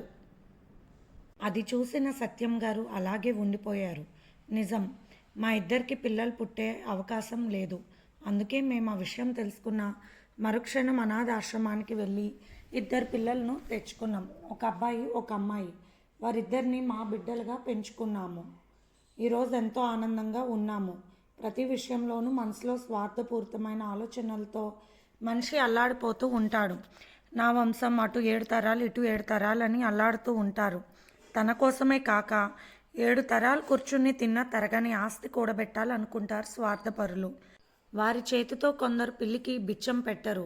ఈ స్వార్థ మనస్తత్వాల వల్లే కదూ జరిగే ఘోరాలన్నీ కూడా. చాలా వరకు నాది నేను అన్న భావాలు వదిలేయాలి. ఏం తీసుకుపోతాడు వెళ్ళేటప్పుడు? ఆ మహాదేవుడు తల్లిదండ్రులు లేకుండా పుట్టినవాడు శ్మశానవాసి. అతనికి ఇల్లు అంటూ లేదు. ఏది మనతో రాదు అన్న సూత్రం మనకు అక్కడే తెలుస్తుంది. నేను నాది అన్నది ఏదీ లేదు, మనతో రాదు, అంతా శ్మశానంలో కలవాల్సిందే అన్నట్లు మనకు ఆయన ప్రతి విషయంలోనూ చూపించారు. సృష్టిలో ఉన్న ప్రతి ప్రాణికి ఆ ఒక్కటే ఆయనకు. ఇన్నాళ్ళుగా శివారాధనలో ఉన్నారు. ఏం తెలుసుకున్నారు? స్వార్థంతో నా బిడ్డలు, నా వాళ్ళు, నాకెవరు లేరు అనుకున్నారు. ఏం మిగిలింది మీకు? దుఃఖం తప్పితే. ఎంతోమంది అలా స్వార్థంతో సంపాదించి తమ వంశాలకు వారసత్వ ఆస్తులను, పదవులను కూడా కట్టబెడుతున్నారు. నిజానికి ఏం పొందుతున్నారు? స్వార్థపూరితమైన భావం తప్పితే. ఇలా వారసత్వ ఆస్తుల కోసం ప్రాణాల మీదకు కూడా తెచ్చుకునేవారు. చివరాఖరు రోజుల్లో వారు ఎలా ఉంటున్నారు? వారి వారసత్వ వారసుల చేతుల్లోనే బలైపోతున్నారు. మనం నేర్పిన స్వార్థమే వారు నేర్చుకుంటున్నారు, ఇంకా అధికంగా. చివరికి ఎక్కడికి చేరుతున్నారు, ఏం తీసుకువెళ్తున్నారు, ఇదంతా తెలిసినా కూడా మన మనసు వినదు. మనకి డబ్బులు వ్యామోహం, పదవి వ్యామోహం, వారసత్వాల వ్యామోహం అంటున్న ఆనంద్ గారి మాటలకు సత్యం దంపతులకు తెలియకుండా దుఃఖం వచ్చింది. నిజమే, బిడ్డలు ఇవ్వని వాడు దేవుడా అనుకుని ఆయనకు పూజలన్నీ మానేశారు, గుడి విషయాలు వదిలేశారు. ఏదో పోగొట్టుకున్న వారిలా శాపవాశాత్తు జీవించినట్టు ఇంట్లోనే ఉంటూ ఉన్నది తింటూ నిరాశగా బతుకుతున్నారు. ఒకనాడు నవ్వుకున్నది లేదు. ఆనందం అంటే ఏమిటి? ఆనందం ఎక్కడుంది? స్వార్థం లేని మనసులోనే ఆనందం చిరస్థాయిగా ఉంటుంది. ఇది ప్రేమంటారా? పిల్లలపై ప్రేమంటారా? అది ప్రేమ కాదు, అంతా స్వార్థం. కాలానుగుణంగా అన్ని బంధాలు స్వార్థంతోనే ముడిపడుతూ ఉంటాయి. అందుకే ఏ స్వార్థం లేకుండా ఎవరికి వారు సంతోషంగా ఆనందంగా బతుకుతూ 10 మందికి సహాయం చేస్తూ నవ్వుతూ ఉండాలి, నవ్వుతూ వెళ్ళిపోవాలని చెబుతున్న ఆనంద దంపతుల మాటలు వింటూ అప్పటి వరకు సత్యం గారి దంపతుల మనసుల్లో ఉన్న భారం మొత్తం తొలగిపోయింది. ఖచ్చితంగా మీరు చెప్పిన దారిలోనే నడుస్తాను. నిజంగా జ్ఞానంతో నా కళ్ళు తెరుచుకున్నాయి. ఎప్పుడు నా మనసులో భారం అంతా వెళ్ళిపోయింది. ఆనందంగా ఉంది. స్వార్థం నా నుండి విడిపోయింది. అదే సంతోషానికి కారణం. ఇక ఏ బాధ లేదు. నాలో ఉన్న మూర్ఖత్వం అంతా ఇక్కడే పోయిందంటూ ఆనందంగా ఆ దంపతులు బయలుదేరుతుంటే, తప్పకుండా మీరు మంచి నిర్ణయాలు తీసుకుంటారని భావిస్తున్నానంటూ గాయత్రి గారు సత్యం భార్యకు బొట్టు పెట్టి తాంబూలాలు ఇచ్చి తోటలో కాసిన పళ్ళు పూలు ఇచ్చారు. ఆ దంపతులు ఇరువురి ముఖంలో ఉన్న ఆనందం చూసి సంతోషపడ్డారు దంపతులు. ఆనంద్ దంపతులు ఆ కాలనీలోకి చేరాక ఆ కాలనీ రూపురేఖలే మారిపోయాయి. వీధులన్నీ శుభ్రపడ్డాయి. నీళ్ళ దగ్గర ప్రతి ఒక్కరు ఎంతో పద్ధతిగా నీళ్లు పట్టుకుని వృధా చేయకుండా ఉంటున్నారు. శివాలయం నుండి ఉదయాన్నే అష్టోత్తరాలన్నీ వినిపిస్తూ ఆ కాలనీ మొత్తం మంగళకరంగా అనిపిస్తుంది. ఇప్పుడు మసీదు, చర్చిలకు చక్కటి రంగులు వేసి ముస్తాబయ్యి అక్కడి కార్యక్రమాలు సజావుగా సాగుతూ ముచ్చటగా ఉన్నాయి. ఇప్పుడు ప్రతి ఒక్కరికి ఏ సమస్య వచ్చినా ఆనంద్ గారు, గాయత్రి గారు గుర్తొస్తున్నారు. ప్రతిరోజు ఉదయాన్నే గుడికి వెళ్ళడం ప్రారంభించారు ఆనంద్ దంపతులు. మొదటిగా వారి చేతులతో అభిషేకం చేస్తున్నారా మహాదేవునికి. ఇప్పుడు సత్యం దంపతులు కూడా అన్ని విషయాలు పట్టించుకుంటూ ఆనందంగా ఉన్నారు. ఒకరోజు గుడిలో పూజ కార్యక్రమం జరుగుతుంటే ఆనంద్ దంపతులను మిగిలిన కొందరు పెద్దలను పిలిపించారు సత్యం గారు. ఆయన అనాథాశ్రమం నుండి 2 పిల్లలను దత్తత తీసుకున్నారు. ఆయనకి ఇష్టమైన పాపను, వారి భార్యకి ఇష్టమైన బాబును తీసుకున్నారు. ఆయన తీసుకున్న మంచి నిర్ణయానికి ఆనంద్ దంపతులు ఎంతో సంతోషపడిపోయారు. రోజులు ఎంతో ఆనందంగా గడుస్తున్నాయి. తోటలో కాసిన ప్రతి పళ్ళు, కాయలు, కూరగాయలు, ఆకుకూరలు అన్నీ కూడా కాలనీ వాళ్ళకు పంపిస్తూ ఉంటారు ఆనంద్ వాళ్ళు. ఏ విషయంలోనూ స్వార్థం లేని దంపతులు అంటూ వారిని ఆది దంపతులుగా చెప్పుకుంటున్నారు అందరూ. పెద్ద దంపతులు వచ్చారు ఒకరోజు ఆనంద్ గారి ఇంటికి. బాబు, మా అబ్బాయికి పిల్లలు పుట్టడం లేదు, వారిద్దరే ఉంటున్నారు ఇక్కడ ఆనందంగా, మేము వేరొక చోట ఉంటున్నామని చెబుతుంటే వారి వ్యవహారాలన్నీ వాళ్ళ పని మనిషి ద్వారా తెలుసుకున్న గాయత్రి గారు, మీ కొడుకు కోడలు ఇద్దరు ఉద్యోగాలు చేస్తున్నారు, డబుల్ ఫ్లాట్ బెడ్రూమ్ కొన్నారు, ఇద్దరూ సంపాదిస్తున్నాము, ఎవరికి వారే గొప్పవారమని, ఎవరికి వారే లగ్జరీగా, ఎవరి గదుల్లో వారి ల్యాప్టాప్లతో ఆధునితమైన నాగరికత అలవాట్లకు ఆలోచనలతో ఆనందిస్తున్నారు తప్ప వారిద్దరూ ఒక గదిలో ఉన్నది ఎప్పుడు అక్కడ పనిచేసే అమ్మాయి చెప్పడం వల్ల తెలిసింది. మా తోటలో కాసిన పళ్ళు అన్నీ కూడా అందరికీ పంచి వస్తూ ఉంటుంది. పిల్లలు పుట్టడం లేదని వారి పెద్దవాళ్ళు బాధపడతారు, కానీ అమ్మ వీరి గోల్ ఇలా ఉంది అంటూ చెప్పింది నాకు. ఆఫీసులకు హడావుడిగా వెళ్ళిపోవడం, ఏదో ఆర్డర్ ఇచ్చుకున్న మైదా ముద్దలు, నిలువ మాంస ఆహారాలు తింటూ ఆఫీస్ పనుల్లో విసిగి చెంది ఇంటికి వచ్చి వారికి ఇష్టమైన వీడియోస్ చూసుకుంటూ ఎవరి గదుల్లో వారు ఉంటూ ఒకరికొకరు నిజమైన ఆనందం పంచుకోవడం మర్చిపోయారు. మొండితనం అలా ఉంటే పిల్లలు ఎలా పుడతారు? తినే ఆహారం, పాటించే పద్ధతులు వారి యొక్క శరీర ధర్మాలకు అనుకూలంగా మసులుకోకుంటే ఎలా అని నవ్వింది గాయత్రి. బయట నిలబడి ఆ మాటలు వింటూ ఉన్న యువజంట లోపలికి వచ్చి సిగ్గుపడ్డారు. మీరు చెప్పిన ప్రతి విషయం నిజమే. అహంకారంతో నేను ఉద్యోగం చేస్తున్నానని ఆయన మీద పంతానికి నా ప్రవర్తన మార్చుకున్నాను. నా వల్ల ఆయన కూడా మొండిగా తయారైపోయారు. మేమిద్దరం నిజంగా ఆనందంగా ఉండడం లేదు. మా పెద్దవాళ్ళు కూడా మందలించారని బాధపడుతున్న ఆ అమ్మాయి వైపు చూసి చక్కగా ఆనందంగా జీవించడానికి భగవంతుడు మనకు జన్మనిస్తాడు. ఒకటి గుర్తుపెట్టుకోండి, ఇటువంటి అనవసరమైన ఆలోచనలతో మీరు శరీరం వేడెక్కిందని మొక్కుబడిగా కలిసినా కూడా మంచి సంతానం కలగడం కష్టం. ఒకరిపై ఒకరికి నిజమైన ప్రేమ ఉండాలి, దాన్ని పెంచుకుంటూ పోవాలి. పురాణాలలో కూడా ఉంది, భయపడి కళ్ళు మూసుకుంటే ధృతరాష్ట్రుడు పుట్టాడని, కలియక ముందు భయంతో వణికిపోయినప్పుడు పాండురోగం ఉన్న పాండురాజు పుట్టాడని, జ్ఞానంతో కలిసిన పరిచారికకు గొప్ప జ్ఞానం కలిగిన విదురుడు పుట్టాడని భారతం తెలిపిన కథలు ఎన్నో ఉన్నాయి. జీవిత రహస్యాలలో స్త్రీ పురుషుల కలయిక యొక్క విలువలను చూపించింది అద్భుతమైన మన భారతం. జ్ఞానంతో మసులుకోవాలి, అంతేగాని అజ్ఞానంతో ఉండకూడదు. అప్పుడు విజ్ఞానవంతులు ఎలా పుడతారు?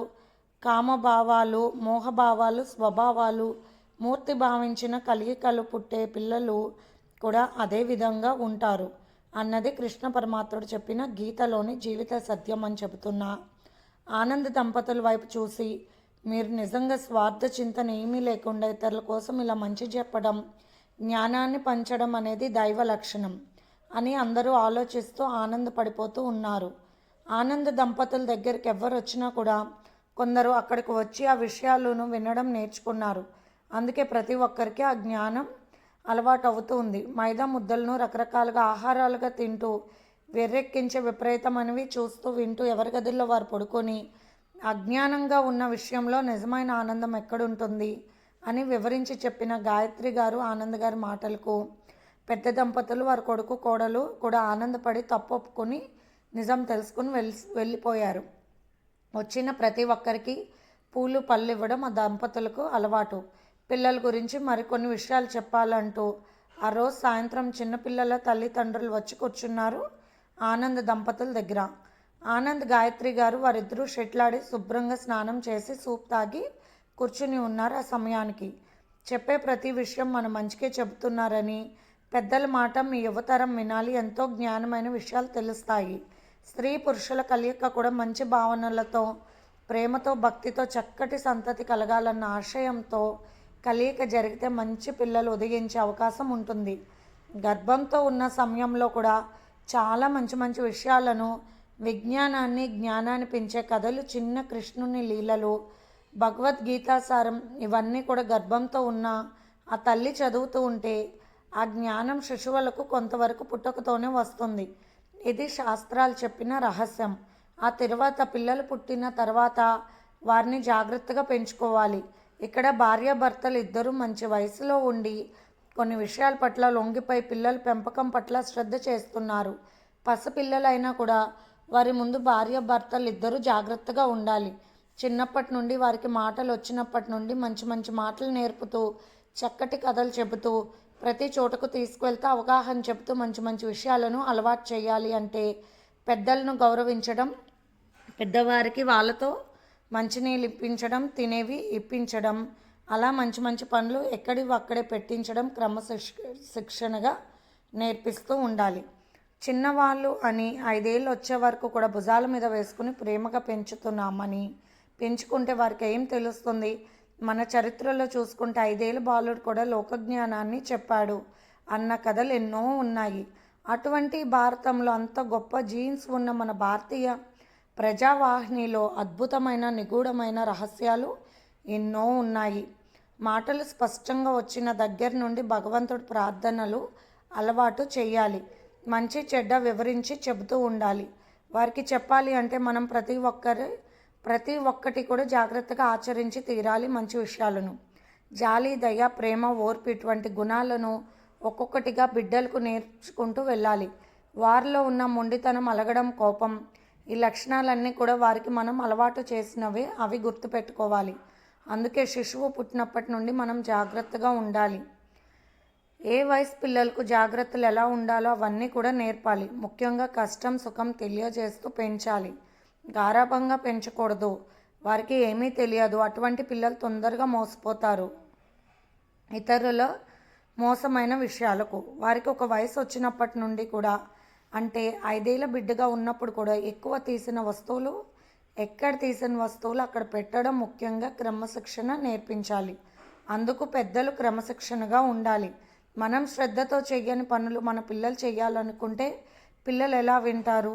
మనకన్నా తెలివైన వాళ్ళు. అందుకనే ఆ లక్షణాలు ఏమైనా మనలో ఉంటే ఒక్కొక్కటిగా వదిలేస్తూ మనల్ని మనం బాగు చేసుకుంటూ మన బిడ్డలను చక్కగా తీర్చిదిద్దుకోవాలి. ప్రతి ఒక్క తల్లిదండ్రులు అలా ఉండగలిగితే నేడు సమాజంలో జరుగుతున్న విచిత్రమైన నేరాలు జరగవు. చాలా వరకు పెద్దలను గౌరవించడం పిల్లలు మనం నుండే నేర్చుకుంటారు. శుభ్రతలు మనం నుండే నేర్చుకుంటారు.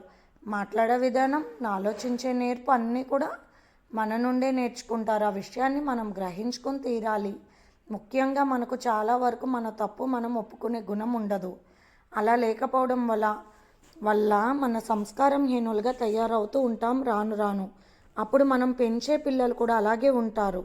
లేదు, మనలో తప్పుని ఖండించుకుంటూ మంచిని పెంచుకుంటూ ఎప్పటికప్పుడు మన పిల్లల్ని మనం చక్కదిద్దుకుంటూ సమాజంలో ఉన్న దోష గుణాలను, జాగ్రత్తగా ఉండాల్సిన విషయాలను తెలియజేస్తూ జాగ్రత్తగా పెంచుకోవాలి. 10వ తరగతి వచ్చే వరకు వారిని చాలా జాగ్రత్తగా అన్ని విషయాలు నేర్పుతూ కష్టం సుఖం కూడా తెలియజేస్తూ పెంచుకోవాలి. పిల్లలు మంచి పనులు గొప్పగా చేసినప్పుడు మెచ్చుకోవాలి. తెలియక తప్పు చేసినా మంచిగా వివరించి చెప్పాలి. అప్పుడు వారు నేర్చుకోవాలన్న ఆసక్తి చూపుతారు. అంతేకాని మనం కోపగించుకుని పిల్లల్ని ఇష్టం వచ్చినట్లు తిట్టడం, కొట్టడం చేసేవారికి ఒక రకమైన మొండితనం, మూర్ఖత్వం అలవాటైపోతాయి. అలా అలవాటైన పిల్లలు స్వార్థపూరితంగా తయారవుతారు. పెరిగే కొద్దీ సమాజాన్ని కూడా ఇబ్బంది పెడతారు. నవ్య సమాజం ఉదయించాలి అంటే మనలో మార్పు రావాలి. శిశువును కనాలి అన్న ఆలోచన వచ్చినప్పుడే దంపతుల ఆలోచనలు మారిపోవాలి. సద్భావనలతో వారి సంగమం జరగాలి. విపరీతమైన కోరికలు, విశృంఖలమైన అసహ్య భావాలతో ఏకమైన దంపతులకు పుట్టిన పిల్లల్లోనే అతి విచిత్రమైన గుణాలు కూడా ఉంటున్నాయి అని కొన్ని అధ్యాయాలలో తేలింది. కాబట్టి మన పురాణాలు చెబుతున్న విషయాలను గ్రహించుకొని అందులో ఉన్న నిజమైన అర్థాన్ని తెలుసుకుని మనల్ని మనం సరిదిద్దుకుని చక్కటి సంస్కారాన్ని మన పిల్లలకు అలవాటు చేస్తే రాబోయే తరాలు కూడా ఉన్నతంగా ఉంటాయి. తల్లిదండ్రులు, గురువులు, పెద్దలు అందరూ కూడా స్వార్థపు ఆలోచనలను పక్కన పెట్టి ప్రతి ఒక్కరికి మంచి చెడ్డ చెబుతూ మనకి తెలిసిన మంచి అందరికీ పంచుతూ నేర్చుకుంటూ తెలియని వారికి మంచి విషయాలు నేర్పుతూ నడవాలి ముందుకు. ఈరోజు మన పరిస్థితిని మనం గ్రహించుకుంటే పిల్లవాడు ఏడుస్తున్నాడని 2-3 చాక్లెట్లు ఇస్తే ఇది ప్రేమంటారా? వాడు అన్నం తింటాడని ఫోన్ ఇస్తే ఇది ప్రేమంటారా? నా బిడ్డ బాగా చదవాలని డబ్బులు ఇచ్చి అందరిలో గొప్పతనం కోసం పాస్ చేయించుకోవడం ప్రేమంటారా? పక్క పిల్లల కన్నా మా పిల్లలు చాలా ఉన్నతంగా ఉండాలి అని పిల్లల సైకిల్ మీద బస్ మీద ఆటోల్లో వెళ్తూ ఉంటే మనం పిల్లలను కారులో దింపడం కరెక్టే అంటారా? అందరికన్నా నువ్వు మొదటి స్థానంలో ఉండాలి అంటూ పిల్లలను వేధించడం వారిపై మనకు ప్రేమంటారా?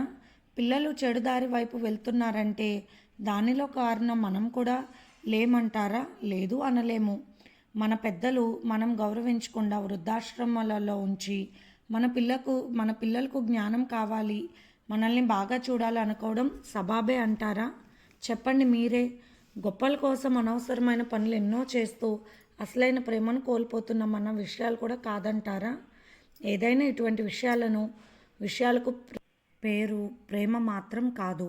అన్ని విషయాలను మనల్ని మనం గ్రహించుకుని మనల్ని మనం సరిదిద్దుకుంటూ మన బిడ్డలను పెంచుకుందాం.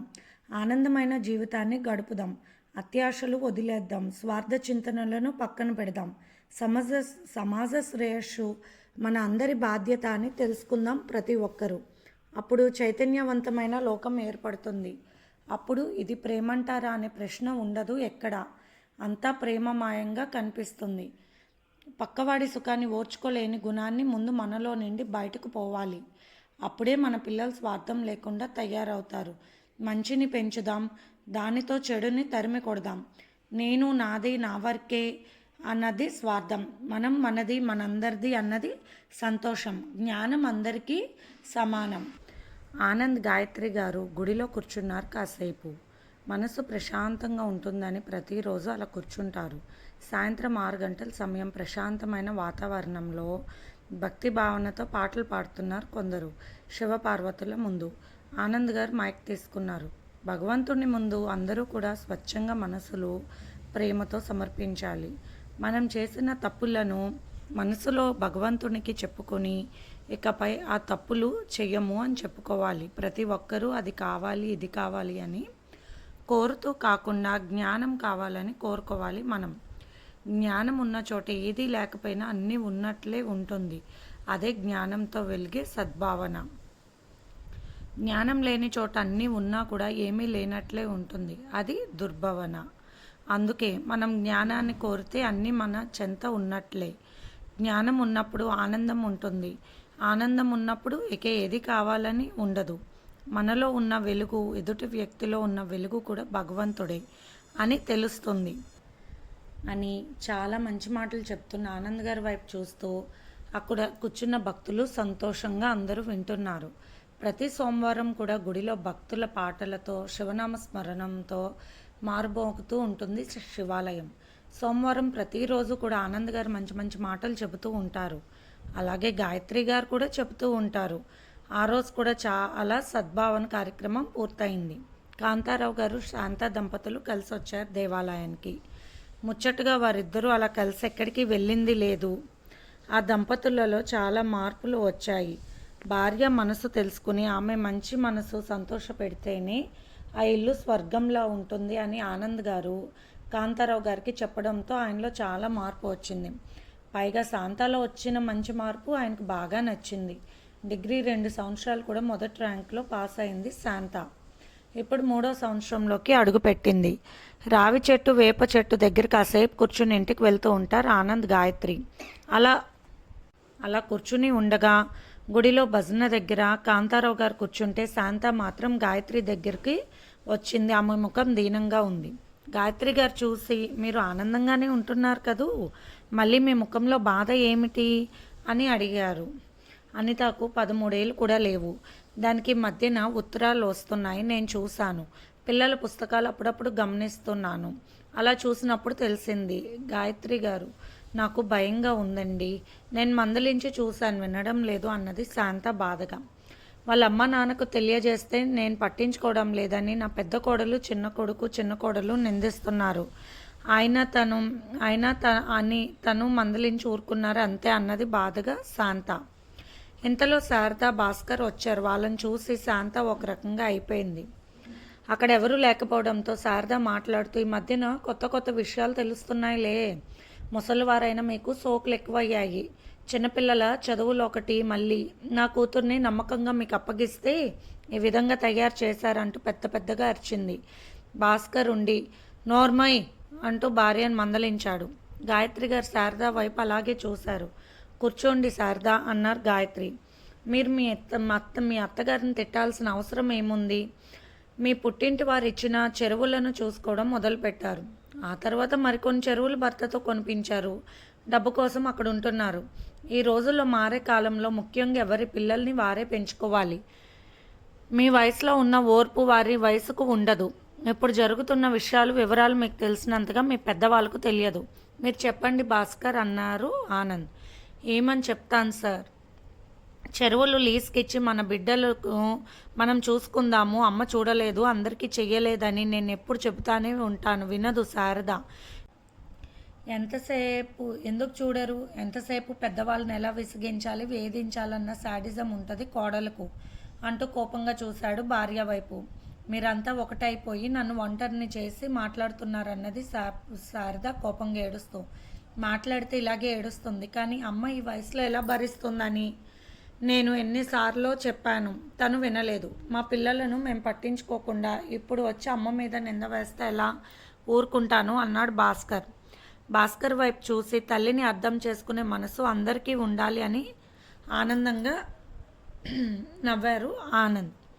చూశారుగా, ఎవరో ఒకరి మీదకు నిందపోతుందని మీ బాధ్యతలు మీరు తప్పించుకొని అవి పెద్దవాళ్ళ మీద, వాళ్ళని హింసించడానికి మీరు వేసే పన్నాగాలు, అందువల్ల నష్టపోయేది ఎవరు? ఒక వయసు వచ్చిన మీ అమ్మాయి విషయాలు మీరు చూసుకోవాలి. అంతేకాని బాధ్యతలను సక్రమంగా నిర్వర్తించి విశ్రాంతి తీసుకునే వయసులో మీ పిల్లల విషయాలు కూడా పెద్దవాళ్ళుగా పట్టించుకోవాలంటే వాళ్ళకు ఓర్పు ఉండదు, ఆరోగ్యం సహకరించదు. అది ముఖ్యంగా గమనించుకోవాలని చెప్పారు గాయత్రి గారు. భాస్కర్ వెళ్ళి తన కూతుర్ని వెంట పెట్టుకు వచ్చాడు ఆనంద్ వాళ్ళ దగ్గరకు.